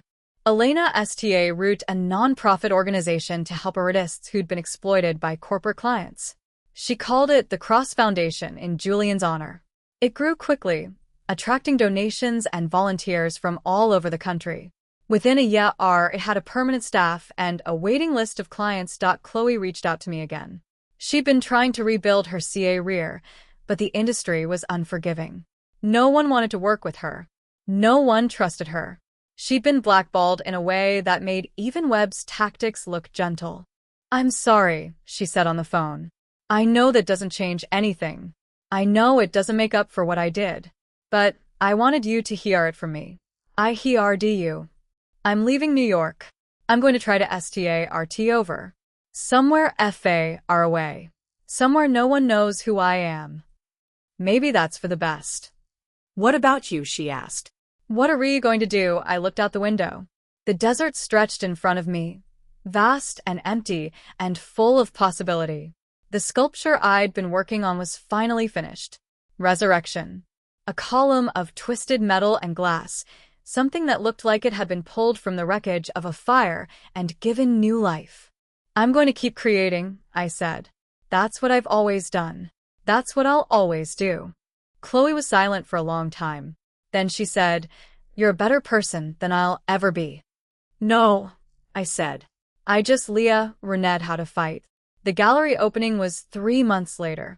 The Des Moines Art Center had accepted Resurrection for their Emerging Artists exhibition. I'd flown to Iowa for the opening, nervous and excited and terrified all at once. The piece was displayed in the center of the main gallery, surrounded by other works from other artists. It was beautiful. It was strange. It was everything I'd hoped it would be. I stood in front of it, watching the crowd. People were stopping, pointing, taking pictures. They were talking about it, arguing about it, interpreting it in ways I'd never imagined. A woman walked up to me. She was older, with silver hair and kind eyes. She introduced herself as Julian Cross's mother. I've been following your story, she said. Elena told me what you did. Nora told me what you did. I came here to say thank you. You don't need to thank me. Ido. She reached out and took my hand. You gave my son back his name. You gave him back his legacy. That's the greatest gift anyone could have given me. I looked at Resurrection, at the twisted metal and the broken glass, at the beauty I'd pulled from the wreckage. I didn't do it for him, I said. I did it for me. Sometimes that's enough. She walked away, ring into the crowd. I stood there for a long time, watching my sculpture, watching the people who'd come to see it. I hadn't been reborn. I just stopped being dead. And that was enough. That was everything till the story spread. The press coverage continued. The foundation grew. Artists from all over the world reached out, sharing their own stories, their own struggles, their own attempts to fight back. I wasn't alone anymore. I'd never been alone. I'd just been hiding. I root teaching classes in Santa Fe. Small groups of young artists, eager and uncertain, looking for guidance. I told them what I'd read. I told them about the industry. I told them about the predators and the traps and the ways they could protect themselves. Don't trust anyone, I said. Not completely. Not at first. Make them prove they're worthy of your trust. What about collaboration? One of them asked. What about ART as community? ART is about community, I said. But community has bound a rise. You have to protect yourself. You have to protect your work. You can't pour everything you have into someone else's hands and hope they don't drop it. They looked at me with wide eyes, taking in the lesson. I hoped it would stick. I hoped they'd be SMA ruder than I'd been, stronger, more willing to fight. The last class of the year was a Friday evening. I stayed late cleaning the studio, putting away the supplies. The sun was setting over the mountains, painting the sky in shades of orange and purple. It was beautiful. It was peaceful. It was everything I'd ever wanted. My phone buzzed. A message from Sarah. I hear you're teaching now. I thought you were done with the past. I typed back. I'm done with the past, but I'm not done with the future. She responded with a laughing emoji. Good answer. Keep me posted. I put away my phone and locked up the studio. I walked out into the CL desert evening. The STARS just beginning to emerge in the sky above. The past was behind me. The future was ahead, and for the first time in years, I was excited to see what came next. The year after Web's rest was the quietest of my life. I'd spent so long in survival mode, first hiding, then fighting, then rebuilding, that I'd forgotten what it felt like to just exist. No deadlines. No threats. No legal battles. Just me and my studio and the endless New Mexico sky. I painted. I sculpted. I taught my classes. The students came and went, each one writing their own dreams and fears, and I did my best to prepare them for a world that would try to break them. I told them the truth. I told them about the predators, the traps, the ways they could protect themselves. I told them about the importance of documentation, of contracts, of paper trails. Trust is rened, I said, repeating the lesson I'd rened the hard way. Trust is built over time, through action, through consistency. Don't give it away for free. Don't let anyone convince you that you're bound rise unreasonable. They listened. Some of them understood. Some of them would RN the way I had, through pain and loss and the slow process of rebuilding. I couldn't protect them from everything, but I could give them the tools to protect themselves. That the foundation grew. Elena Vasquez had turned out to be a natural leader, organizing events, raising funds, building a network of artists who supported each other. She'd hired a small staff and opened a permanent office in New York. The Cross Foundation was becoming a force in the industry, a counterweight to the corporations that had exploited artists for so long. S.A. Rod Jenkins wrote a book. It was called The Ghost Designer, and it chronicled the entire story from beginning to end. The stolen sketches, the recording, the lawsuit, the investigation, the trial. She'd interviewed everyone. Chloe. Nora. Elena. Me. The book was published to critical acclaim and became a bestseller, and I didn't read it. I couldn't. Living through it once was enough. But I was grateful to S.A. Ra for telling the story in a way that honored the truth. She didn't sensationalize. She didn't exaggerate. She just presented the facts and let the reader decide what to feel. Chloe called me the day the book came out. Have you seen it? She asked. There was something in her voice. Not fear or not regret. Something more complicated. Acceptance, maybe. I haven't. It's honest. She didn't make me look worse than I was. She just told the truth. Sometimes the truth is worse than any exaggeration. Yeah, she said. I know. We talked for a few minutes. Small things. The weather. Her new job. She'd moved to Portland, Oregon, and was working as a freelance graphic designer. She wasn't famous anymore. She wasn't rich. But she was alive, and she was trying, and that was more than I'd expected. I'm sorry, she said again. I'd lost count of how many times she'd said it. I know. Are you ever going to forgive me? I thought about it. The question had been sitting in the back of my mind for months, a splinter I couldn't quite remove. Forgiving Chloe meant letting go of the anger I'd ride for so long. It meant accepting that the past was the past and there was nothing I could do to change it. I don't know, I said. Maybe. Eventually. But not yet. That's fair. The call ended. I sat in my studio. STA rang at the half-finished painting on my easel. It was a portrait of a woman with her face turned away, her back to the viewer. I'd been working on it for weeks, trying to capture something I couldn't quite name. Absence, maybe. Loss. The feeling of someone who'd left and never come back. I picked up my brush and kept painting. The invitation came in the mail. Die cardstock.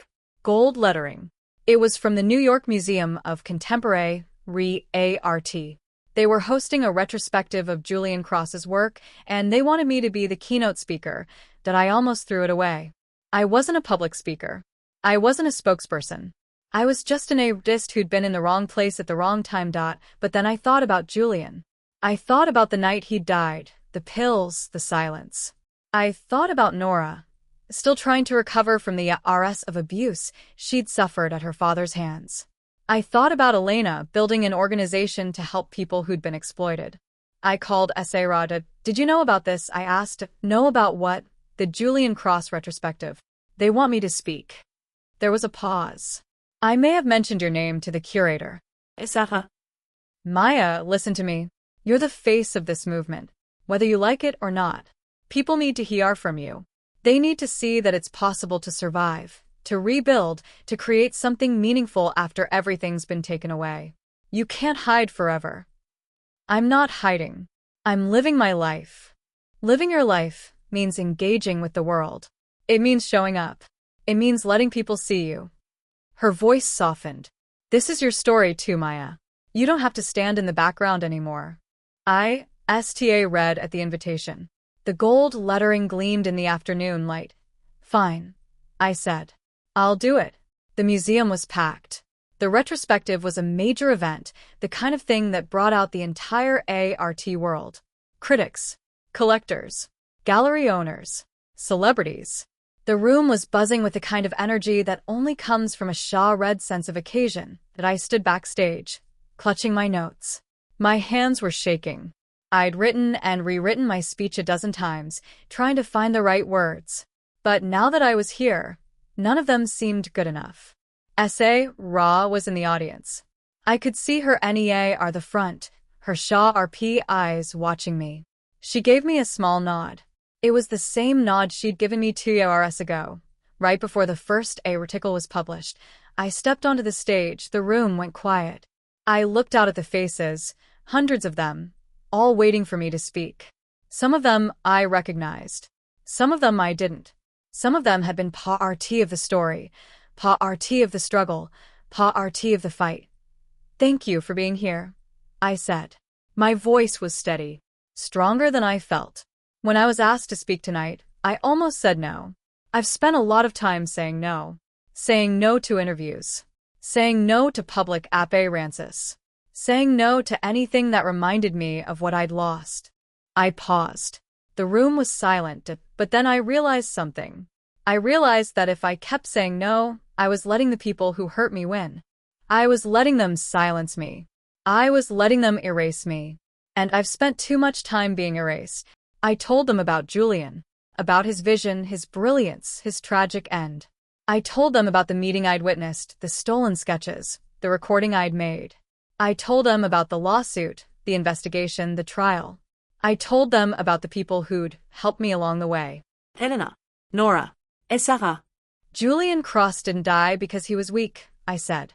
He died because the system failed him, because the people who were supposed to protect him were the same people who exploited him, because he was told, over and over again, that his voice didn't matter.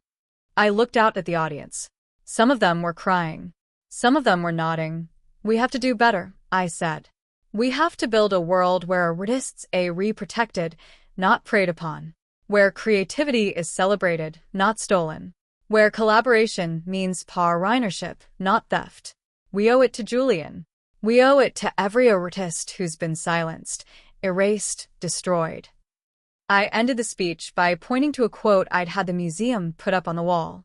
It was Julian's own words, taken from an interview he'd given years ago. "Art is the only thing that can save us," it read. Not because it solves our problems, but because it reminds us we have souls. I don't know what Julian would have thought of all this, I said. I don't know if he would have been proud or horrified. But I know that his work deserves to be remembered. His story deserves to be told. And his voice deserves to be heroed. The applause was deafening. I stepped back from the podium, my heart pounding, my hands trembling. Sarah was standing, clapping. Elena was crying. Nora was in the front row, her eyes shining with tears. I'd done it. I'd told the truth. And for the first time, I felt like I'd done something that mattered. The months after the retrospective were different. I was different. The speech had changed something in me, unlocked something I hadn't known was there. I wasn't just an artist anymore. I was an advocate, a voice, a symbol. I didn't want to be a symbol. I'd never wanted to be a symbol. But I'd learned that sometimes you don't get to choose. Sometimes the world chooses for you to. Elena asked me to join the foundation's BOA Road. I said yes. I attended meetings, reviewed grant applications, gave speeches at fundraising events. I traveled more than I'd ever traveled before. New York, Los Angeles, London, Paris. Everywhere I went, I talked about the same thing. Exploitation. Silencing. The importance of protecting artists. And everywhere I went, I saw the same pattern. The same predators. The same traps. The same broken systems that had almost destroyed me. The work was exhausting, but it was also fulfilling. For the first time in my life, I felt like I was making a difference. Not just for myself, but for others. For Julian.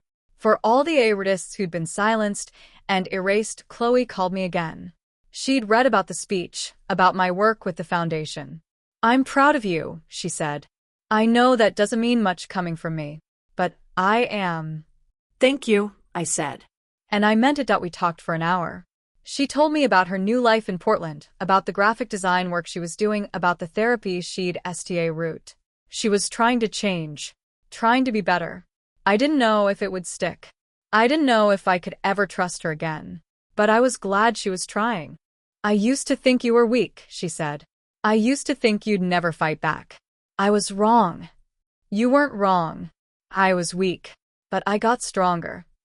"How?" "By falling apart. By losing everything. By realizing that the only person who could save me was myself." She was quiet for a moment. "That's the scariest thing I've ever heroed.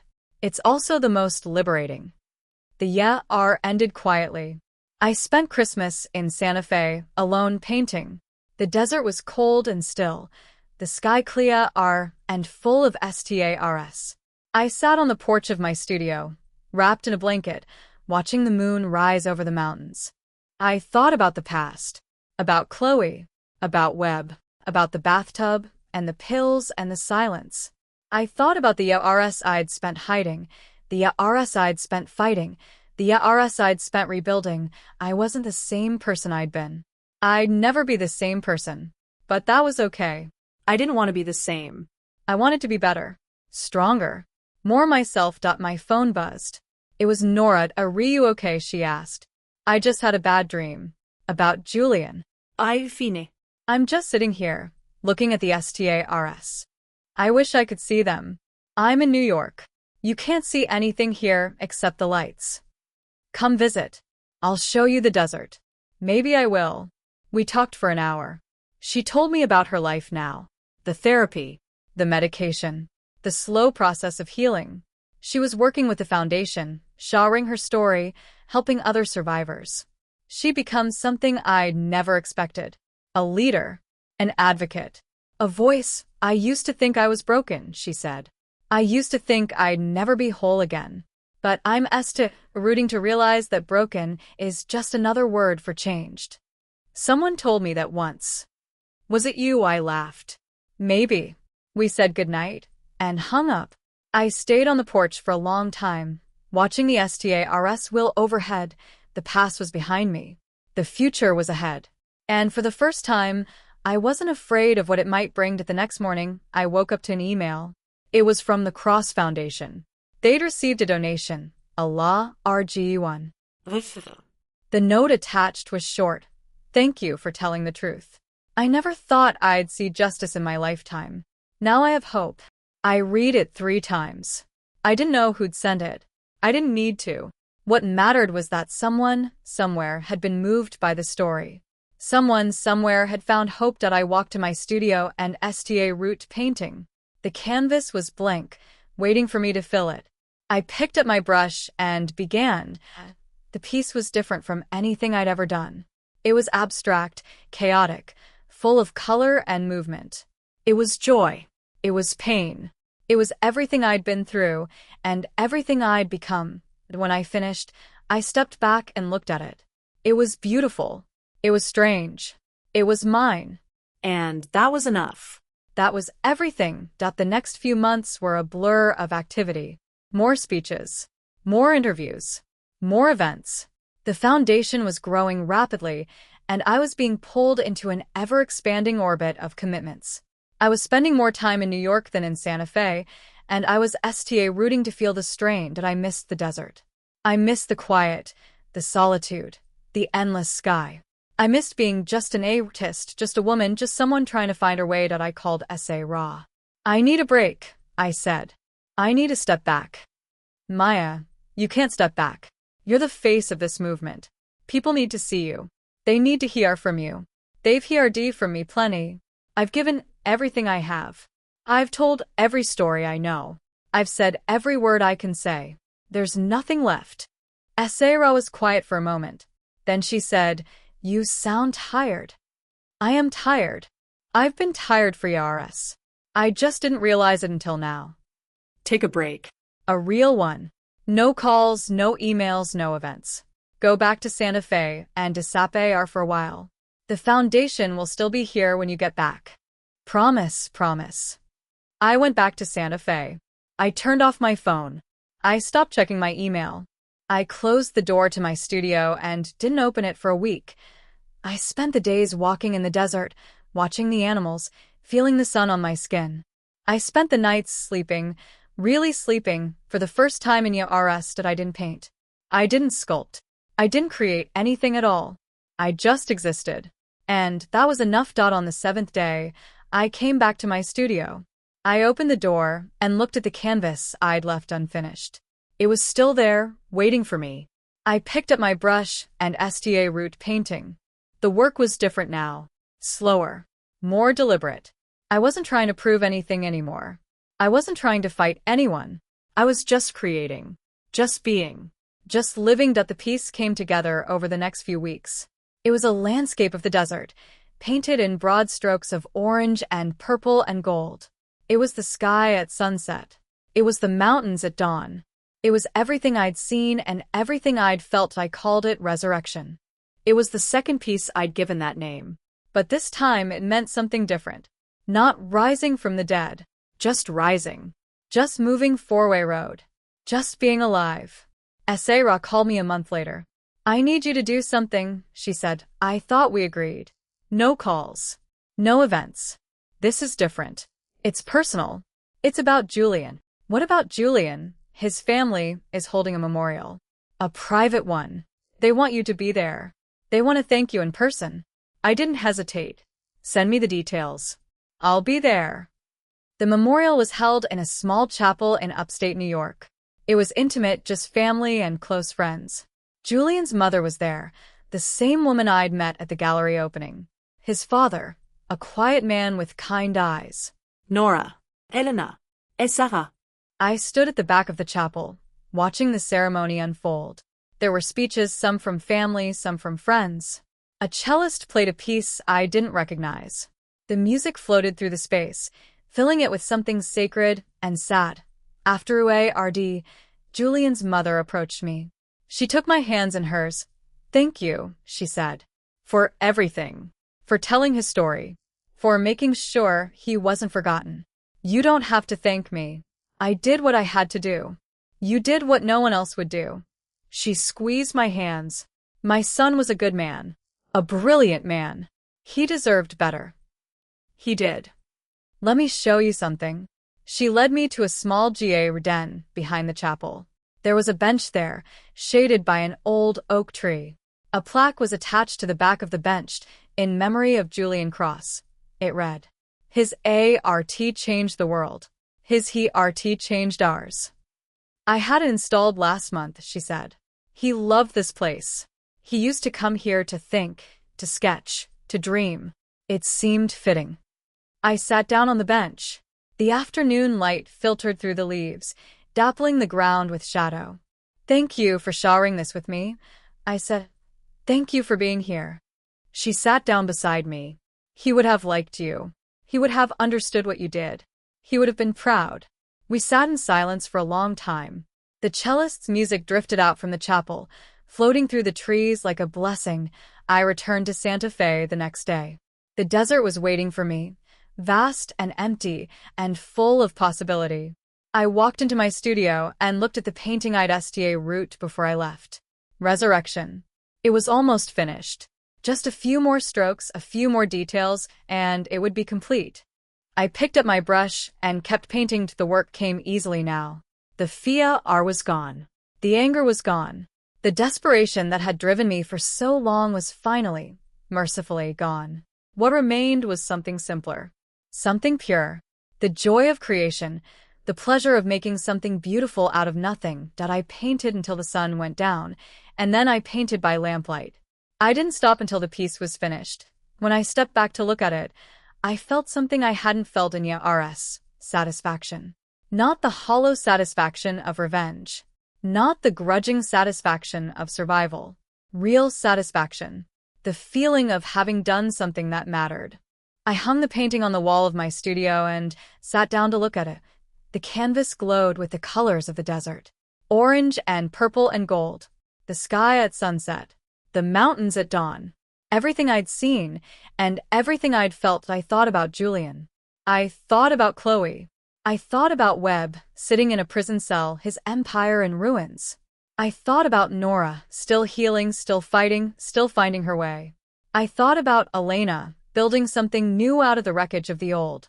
I thought about myself, the woman I'd been, the woman I'd become, the woman I was still becoming. I closed my eyes and let the silence wash over me.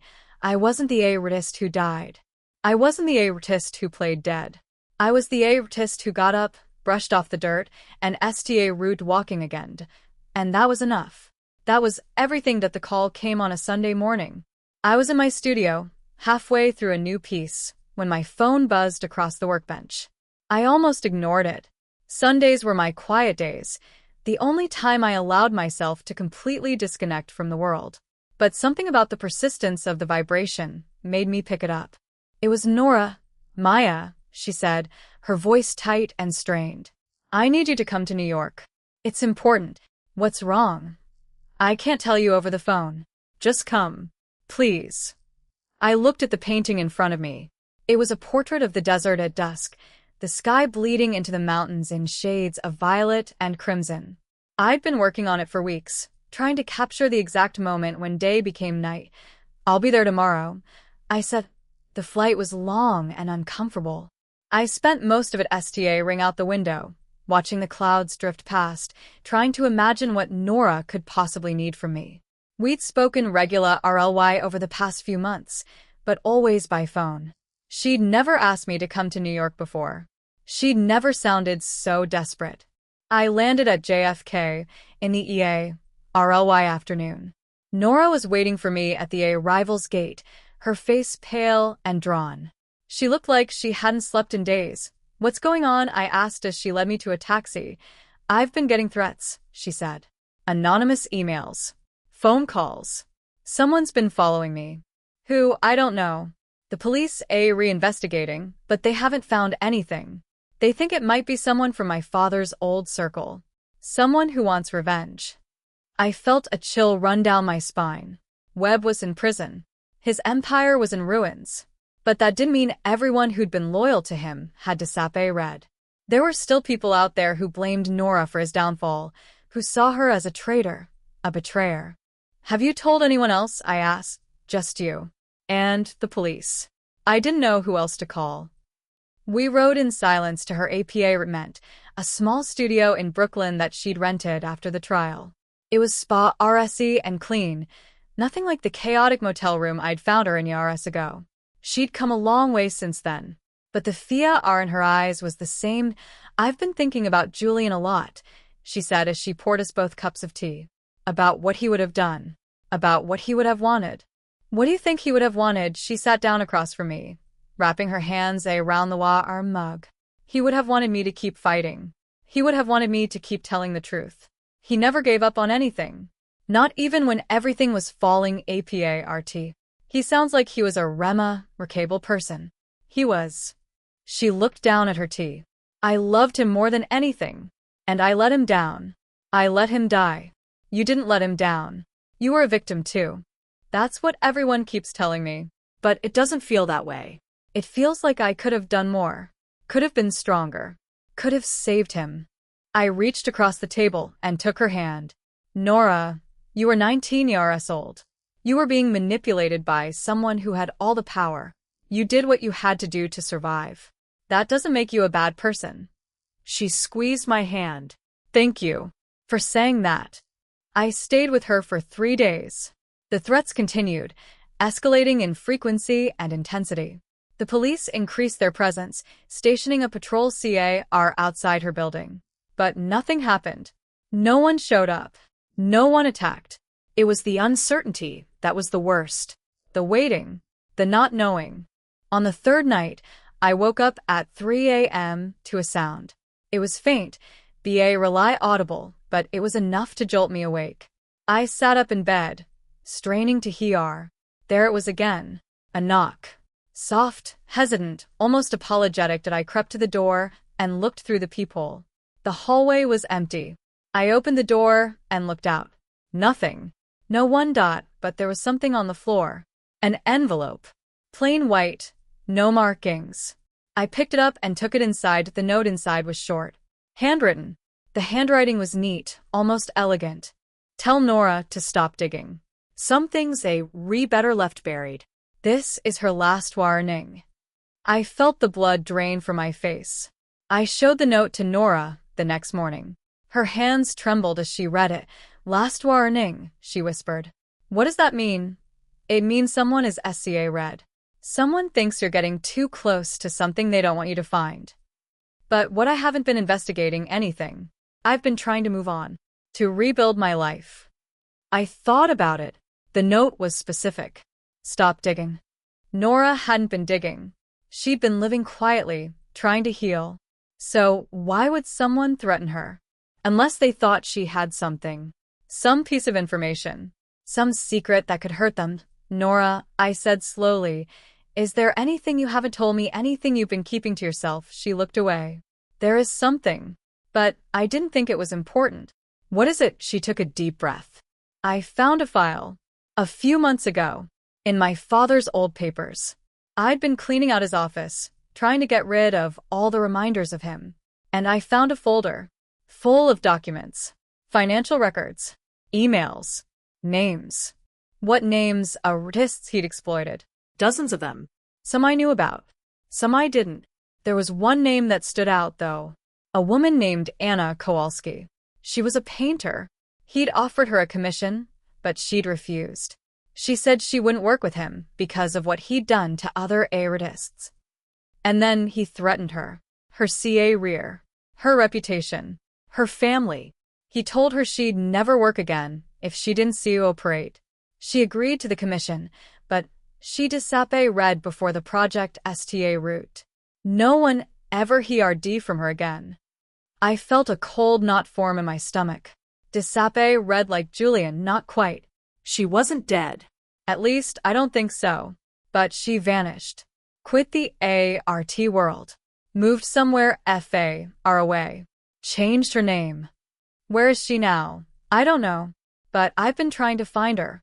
I thought if I could talk to her, maybe I could understand what happened. Maybe I could help her. Nora, that's why you're being threatened.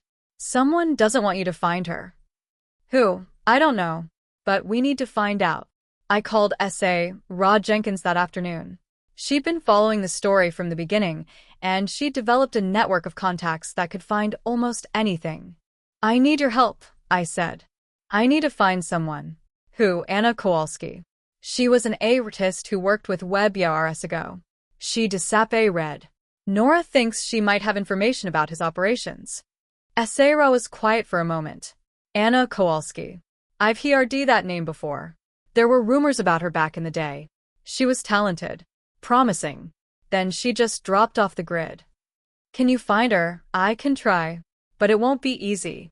If she's been hiding for this long, she probably doesn't want to be found. Do what you can. And Sarah, BCA Refill. Someone is threatening Nora. They don't want us to find Anna. I'll be CA Refill. You too, Maya. This is bigger than we thought. The CRCH took weeks. S.A. Ross contacts came up empty at first. Anna had left no digital footprint, no paper trail, no trace of her whereabouts. It was like she'd never existed, but S.A. Raw was persistent. She tracked down old classmates, old colleagues, old friends. She followed leads that went nowhere. She chased rumors that turned out to be false. And then, finally, she found something. A bank account. Still active. In a small town in Oregon. The name on the account was different, but the social security number matched. She's alive, S.A. Ross said on the phone. She's living under a different name.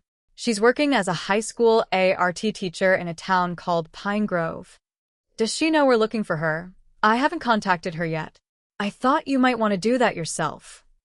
I looked at Nora, who was sitting across from me, her eyes wide with hope and fear.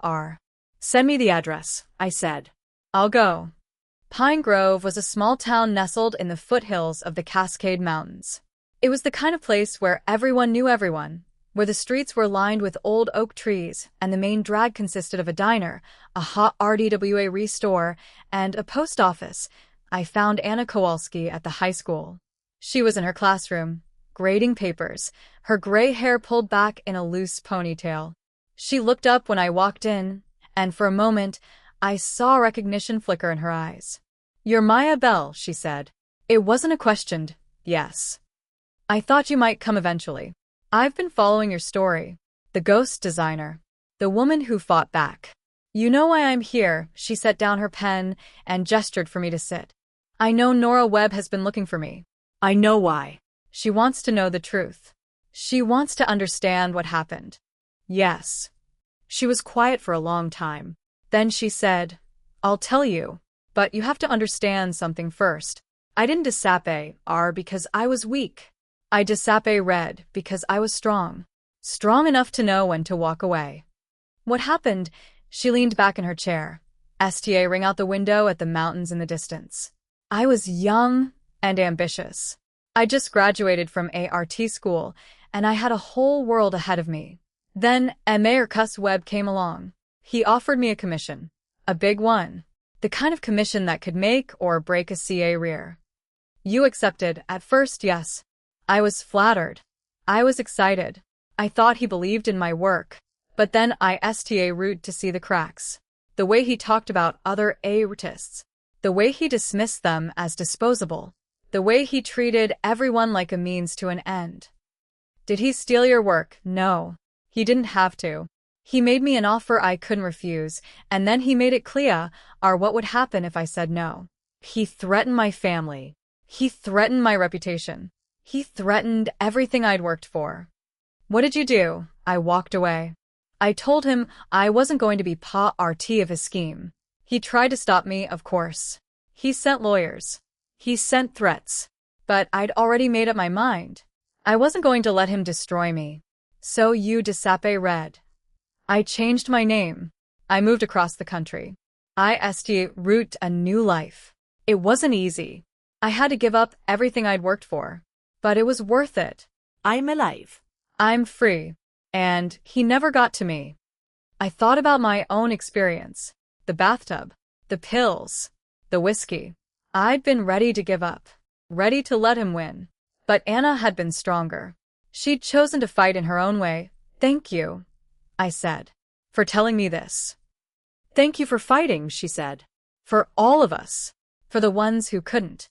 I went back to Nora with the full story. She listened in silence, her face pale, her hands trembling. "She survived," Nora said finally. "She got out." "She did. "And so can you. So can all of us." I don't know if I'm strong enough. Neither did I. But Leah Rened, you can too. We sat together in her apartment, the city humming outside the window. The threats had stopped. The police had arrested a man connected to Webb's old network, and the intimidation had ended. Nora was safe. But she was also changed. "I've been thinking about what Anna said," she told me. "About being strong enough to walk away. I think that's what I need to do. Walk away from all of this. The past. The memories. The fear. Where will you go? I don't know. Somewhere far away. Somewhere no one knows my name." I thought about Santa Fe. The desert. The mountains. The endless sky. "I know a place," I said. Nora came to Santa Fe 3 weeks later. I found her a small studio not far from mine, a place with a view of the mountains and a garden full of wildflowers. She root painting again. Tentatively at first, then with growing confidence. She wasn't trying to be famous. She wasn't trying to prove anything. She was just creating. Just being. I watched her transform. The fear faded from her eyes. The tension left her shoulders. She became the person she'd always been meant to be. Not America's Webb's daughter. Not Julian Cross's grieving girlfriend. Just Nora. Just an artist. Just a woman trying to find her way. That one evening, she came to my studio. I was working on a new piece, a massive canvas of the desert at twilight. She stood in the doorway, watching me paint. "I want to thank you," she said. "For everything." "You don't have to thank me." "Ido." She walked over and sat down on the floor beside me. "You saved my life, Maya. You gave me hope when I had none. You showed me that it's possible to survive, to rebuild, to find happiness again." I set down my brush. "You did that yourself. I just helped you find the way." "Maybe," she smiled. "But you were there. That's what matters." We sat in silence for a long time, watching the sunset paint the sky in shades of orange and purple and gold. The months passed. The foundation grew. Nora found her footing. Elena continued to lead with grace and determination. Ra wrote another article and then another, and then a second book. The story of Julian Cross, of Anna Kowalski, of all the artists who'd been silenced and erased, was finally being told. And I kept painting. I kept creating. I kept showing up. One day, I received a letter. It was from Anna Kowalski. She'd read about what I'd done, about the speech at the retrospective, about the foundation. She wanted to thank me. She wanted to tell me that she was proud of me. She wanted to say that I'd given her hope. I read the letter 3 times.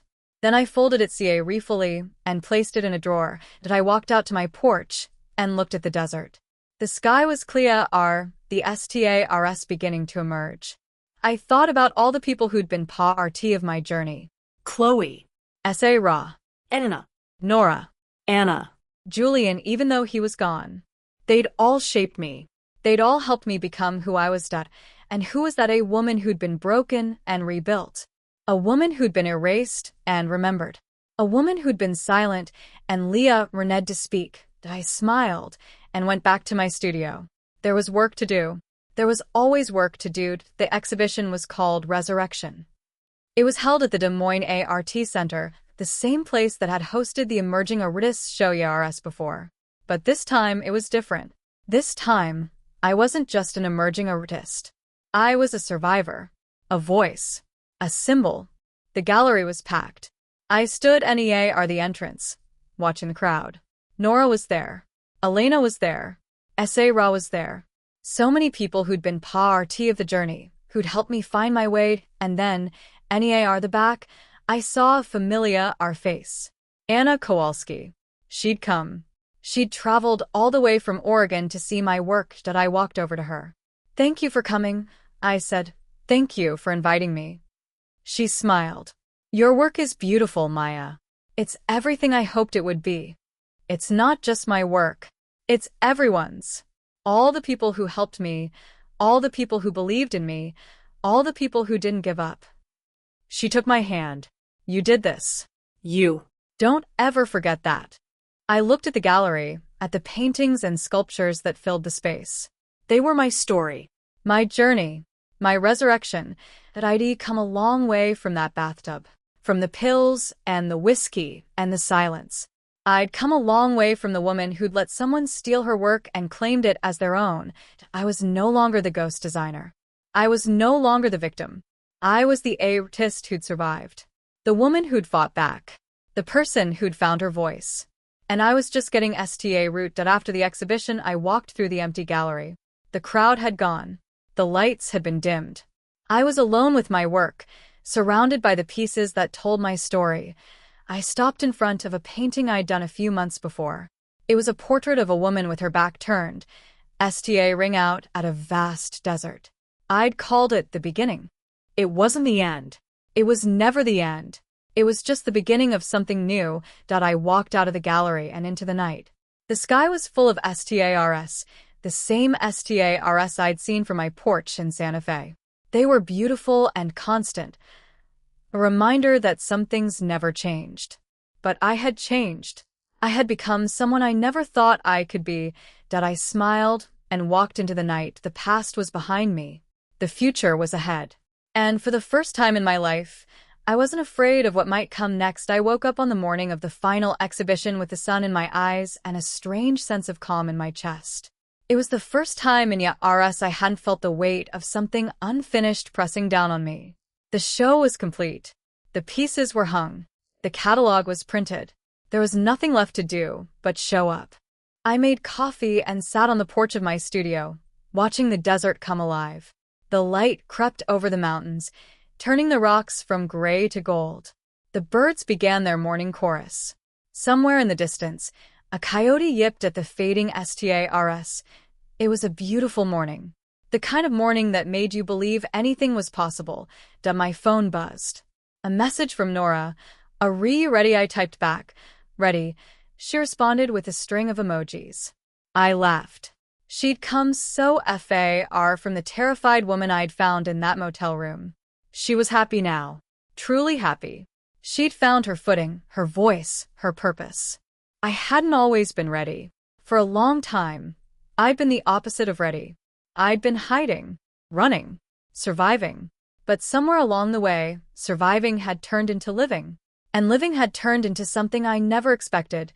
Joy. The gallery was in downtown Santa Fe, a small space I'd rented for the month. It wasn't the Des Moines Art Center. It wasn't the High Line. It was just a room with white walls and good lighting, a place where people could come and see what I'd made. I arrived early to check the lighting one last time. The pieces were arranged in a loose arc around the room, telling a story that sta root in darkness and ended in light. The first piece was called The Fall. It was a chaotic tangle of arcade shapes, RP angles, broken lines. The second was The Hiding. The third was The Fight. And at the center of the room, in the place of honor, was the final piece, The Phoenix. I'd painted it over the course of 6 months, working on it in secret, not showing it to anyone. It was a massive canvas, 6 feet tall and 8 feet wide, filled with swirling colors that seemed to move and breathe. Orange and gold and deep, burning red. The shape of a bird rising from the flames, wings spread, head thrown back in what looked like a scream. But it wasn't a scream of pain. It was a scream of triumph. I stood in front of it and felt TRS prick my eyes. I'd painted it in the darkest moments, in the middle of the night when I couldn't sleep and the past felt like it was closing in. I'd poured everything into it. Every loss, every fear, every moment of doubt and despair. But I'd also poured in the hope. The joy. The relentless, stubborn refusal to give up. A hand touched my shoulder. I turned. It was Nora. It's beautiful, she said. I've never seen anything like it. I didn't know if I could finish it. But you did. Yeah. I smiled. I did. The opening was scheduled for 7 in the evening. By 6:30, the gallery was already filling up. People I knew, people I didn't. Friends from Santa Fe, colleagues from the foundation, strangers who'd read about my story and wanted to see the work in person. Elena arrived first, hugging me tightly and telling me how proud she was. S.A. Ra came shortly after, her notebook already out, taking notes on everything she saw. Anna Kowalski had made the trip from Oregon again. She stood in front of the Phoenix, her hand pressed to her chest, TRS streaming down her face. I walked over to her. "Are you okay?" she nodded, wiping her eyes. "It's just, I never thought I'd see something like this. Something that captures what it feels like to survive. To come back from the dead." "We didn't come back from the dead," I said. "We were never dead. We were just waiting." She laughed through her TRS. "You always know what to say." "No," I said. "I just learned what to say." It took a long time. The crowd grew. The wine flowed. The conversations swirled around me like music. I stood near the entrance, watching people move through the space, watching their faces as they took in the work. Some of them stopped in front of the fall and frowned. Some of them lingered in front of the hiding, their expressions thoughtful. And everyone spent time in front of the Phoenix. I saw a woman in her 60s standing in front of it, her hand pressed to her mouth. She was crying. Softly, silently, TRS streaming down her cheeks. I walked over to her. "Are you all right?" I asked. She turned to me. "I lost my husband 5 years ago," she said. "He was an artist too. A good one. But he gave up. He couldn't find the strength to keep going. I've been trying to understand, ever since, why he couldn't fight, why he couldn't hold on. Sometimes it's not about strength," I said. "Sometimes it's about being too tired to remember that you have any left." She nodded slowly. "This painting, it feels like it's speaking to me, like it's telling me it's okay to grieve. It's okay to hurt, but it's also okay to rise." That's exactly what it's saying. She reached out and took my hand. "Thank you for making this, for sharing it with the world." I squeezed her hand. "Thank you for seeing it." The night wore on. More people came. More conversations. More moments of connection that reminded me why I'd sta root making art in the first place. Not for fame. Not for money. Not for revenge. For this. For the chance to touch someone's soul, to make them feel less alone, to remind them that they weren't the only ones who'd been through the fire. Chloe arrived the end of the evening. I saw her before she saw me, standing in the doorway, looking hesitant and uncertain. She was dressed simply, no flashy clothes, no expensive jewelry. She looked like she was trying to be invisible. I walked over to her. "You came?" I almost didn't. She looked around the gallery. "This is incredible, Maya. You did all of this." I had help. Still. She turned to me. "I'm not here to ask for anything. I'm not here to make excuses. I'm just here to say, I'm proud of you. And I'm sorry. For everything." I looked at her. The woman who'd stolen my work. The woman who'd tried to erase me. The woman who'd almost destroyed me. And I didn't feel anger anymore. I didn't feel hatred. I just felt tired. And something else. Something I hadn't expected. "Thank you," I said. "For coming." "Is that all? What else is there?" She looked at me for a long moment. Then she said, "I'm not the same person I was. I know that doesn't change what I did. I know it doesn't make up for any of it. But I'm trying. I'm really trying." "I believe you." "Are you ever going to forgive me?" I thought about the question. It was the same one she'd asked before. The same one I'd never been able to answer. But tonight, standing in this gallery, surrounded by the work I'd made, the story I'd told, the life I'd built, the answer felt different. "I don't know if forgiveness is the right word," I said. "But I think I'm done rying the anger. I think I'm done letting the past control me. And maybe that's enough." She nodded. "Maybe it is." Ah. The gallery closed at midnight. The last guests trickled out, leaving me alone with the paintings and the silence. I walked through the space one more time, looking at the pieces I'd created. The fall. The hiding. The fight. The phoenix. Each one was a chapter of my life. Each one was a piece of my soul that I stopped in front of the phoenix and looked at it. The colors seemed to glow in the dim light, the bird rising from the flames, wings spread, eyes blazing with fire. I thought about everything that had led me to this moment. The bathtub, the pills, the whiskey, the silence, the YRS of hiding, the YRS of fighting, the YRS of rebuilding. I thought about Chloe, About Webb. about Julian, about Nora, about Elena, about Anna. Did I thought about all the people who'd been part of my story, the ones who'd helped me and the ones who'd hurt me. They'd all shaped me. They'd all made me who I was. And who was that? A woman who'd been broken and rebuilt. A woman who'd been erased and remembered. A woman who'd been silenced and Leah reneged to speak. Did I looked at the painting and smiled. Is it everything you wanted it to be? A voice asked. I turned.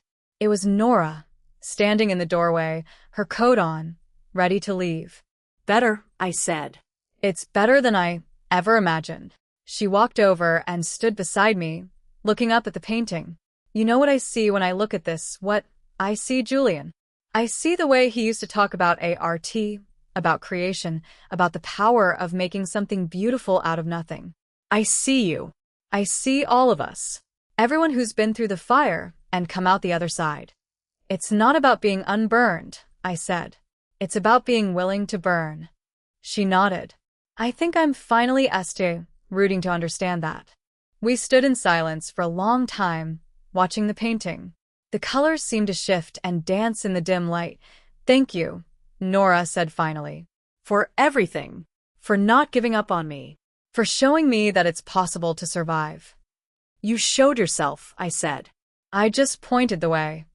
I left the gallery at 1 a.m. The streets of Santa Fe were quiet. The only sounds the distant hum of a car and the rustle of the wind through the trees. I walked home slowly, savoring the cool night air, the feeling of the pavement under my feet. When I got to my studio, I didn't go inside. I sat on the porch, looking up at the stars. They were the same stars I'd seen 1,000 times before, but tonight they felt different. Brighter, closer, more alive. My phone buzzed. A message from Sarah. *, congratulations, Maya. You did it. The show is a success. I'm so proud of you. *, I typed back. *, thank you. For everything. For believing in me when I didn't believe in myself. *, she responded. That's what friends are for. I smiled and put away my phone. I thought about the future. I didn't know what it would bring. More art, certainly. More teaching, probably. More time with the people I loved. The foundation would keep growing. The movement would keep spreading. But whatever happened, I knew I'd be okay. I'd survived the fire. I'd risen from the ashes. I was no longer a ghost, a shadow, a whisper in someone else's story. I was the author of my own life. The next morning, I woke up to a message from Anna Kowalski. She'd sent a photo of herself standing in front of the phoenix, a wide smile on her face. Thank you for this, she wrote. Thank you for reminding me that it's never too late to rise. I smiled and saved the photo to my phone. I walked to my studio and looked at the blank canvas waiting for me. I didn't know what I was going to paint. I didn't know what the next piece would look like. But for the first time in YRS, I wasn't afraid of the blankness. I wasn't afraid of the unknown. I picked up my brush and began AR past. Then, too, the foundation grew. The movement spread. My work was shown in galleries across the country. I traveled and taught and spoke. I was busy, fuller than I'd ever been. But I always came back to Santa Fe. To the desert. To the quiet. To the place where I'd found myself. One evening, I was sitting on my porch, watching the sunset. The sky was a riot of colors, orange and pink and deep, burning red. It looked like the painting I'd made. The phoenix. The bird rising from the flames. My phone buzzed. It was Nora. I've been thinking about something. She wrote. About what you said. About being willing to burn. I think I'm finally there. I think I'm ready to go back. To New York. To face the past. Asterisk. Sure, I wrote back. Asterisk, I've never been more sure. I want to tell my story. Not for revenge. Not for justice. Just to tell it. So that no one forgets. So that Julian's memory lives on. Asterisk, I smiled. She'd come so far. The terrified woman in the motel room was gone. In her place was someone strong, someone brave, someone ready to face whatever came next. Asterisk, I'm proud of you. Asterisk, I wrote. Let me know if you need anything. Asterisk, I will. And Maya, thank you. For everything. Asterisk, I put away my phone and looked at the sunset. The colors were fading now, the sky turning to violet and then to deep, dark blue. The first stars were beginning to appear. I thought about the journey. The long, painful journey from the bathtub to this porch, from the silence to the voice, from the ghost to the phoenix. I thought about all the people who'd been part of it. Chloe. Sarah. Elena. Nora. Anna. Julian, that they'd all shaped me. They'd all helped me become who I was. And who is that? A woman who'd been broken and rebuilt. A woman who'd been erased and remembered. A woman who'd been silenced and Leah rened to speak. I wasn't the artist who died. I wasn't the artist who played dead. I was the artist who got up, brushed off the dirt, and sta route walking again. And that was enough. That was everything. The exhibition in New York was called the Art of the Phoenix. It was held at the same museum that had hosted Julian's retrospective, a full-circle moment I hadn't expected but felt deeply grateful for. Nora was there. Elena was there. Sarah was there. Chloe was there, standing in the back, watching with quiet eyes. I stood at the front of the room and looked out at the crowd. It was the same room where I'd spoken about Julian, where I'd told the world about the exploitation and the silence and the fight. But this time, I wasn't speaking about the past. I was speaking about the future. Thank you for being here, I said. Tonight is about celebration, about survival, about the incredible, stubborn resilience of the human spirit. It's about every artist who's ever been told they weren't good enough. Every creator who's been silenced, erased, or exploited. It's about the phoenix. It's about rising. The applause was thunderous. I smiled and stepped back from the podium. I looked at the painting that dominated the center of the room. The phoenix. It was the same one I'd painted in Santa Fe, the same one that had brought tears to Anna's eyes. But it had grown since then. It had become something more. A symbol. A legacy. I walked through the gallery after the event, saying goodbye to the last guests. Chloe was still there, standing in front of the phoenix, her head tilted back, her eyes fixed on the flames. It's beautiful, she said without turning around. You're beautiful. I walked up beside her. I'm just a person, like everyone else. No. You're not like everyone else. You're someone who refused to give up. Someone who refused to disappear. Someone who kept creating even when everything was taken away. I didn't say anything. I just stood beside her, looking at the painting. I'm sorry, she said again. I know I've said it 100 times, but I need you to hear it. I'm sorry for everything I did, for every way I hurt you, for every moment I made you feel like you didn't matter. I turned to her. I forgive you. She looked at me, sta riled. You do, I do. It took me a long time, but I'm finally ready. She sta root crying. Quietly, almost silently, tears streaming down her face. I reached out and took her hand. Thank you, she whispered. Thank you. You're welcome, I said. Now go. Live your life. Be happy. She nodded and walked away. Disape ring into the night. I stayed in the gallery after everyone had gone. The lights were dimmed. The paintings hung in shadows, waiting for the morning. I stood in front of the phoenix one last time. I thought about the journey. The long, winding journey from the bathtub to this moment. The pills. The whiskey. The silence. The years of hiding. The years of fighting. The years of rebuilding. I thought about Chloe. About Webb. About Julian. About Nora. About Elena. About Anna. I thought about all the people who'd been part of my story. The ones who'd helped me. The ones who'd hurt me. The ones who taught me something about strength, about resilience, about the power of refusing to give up. That I looked at the painting and smiled. It wasn't the end. It was the beginning. The beginning of something new, something beautiful, something that was entirely my own. That I walked out of the gallery and into the night. The streets of New York were alive with light and sound. The city that had once been my dream, my graveyard, my battleground. It wasn't any of those things anymore.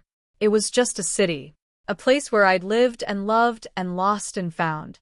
I thought about Santa Fe, the desert, the mountains, the endless sky. I thought about my studio, the blank canvas waiting for me, the new pieces I was going to create. That I smiled and walked into the night. The past was behind me. The future was ahead. And I was ready for whatever came next. I never went back to the bathtub. I never went back to the silence, the stillness, the darkness that had almost consumed me. I'd crawled out of that place, fought my way back to the light, and I wasn't going to let anyone push me back in. Not Chloe, not Webb, not anyone. I'd been broken. I'd been erased. I'd been silenced. But I'd also been reborn. I'd risen from the ashes, wings spread, had thrown back in a scream of triumph. I was a phoenix. I was an artist. I was a woman who'd found her voice and wasn't afraid to use it. And that was enough. That was everything. The next morning, I woke up in my studio in Santa Fe. The sun was rising over the mountains, painting the sky in shades of orange and purple and gold. I sat on the porch, drinking my coffee, watching the desert come alive. My phone buzzed. A message from Sarah. Asterisk, so what's next? Asterisk, I typed back. Asterisk, I don't know. But I'm excited to find out. Asterisk, she responded with a laughing emoji. That's the spirit. I smiled and put away my phone. I looked out at the desert, at the endless sky, at the vast, beautiful, terrifying world in front of me. I didn't know what the future would bring. I didn't know what challenges I'd face, what battles I'd fight, what victories I'd celebrate. But I knew one thing for sure. I was ready. I stood up, walked into my studio, and picked up my brush. The canvas was blank, waiting. Full of possibility. I dipped my brush in the paint and began. The bird was rising. The flames were burning. And I was just getting started.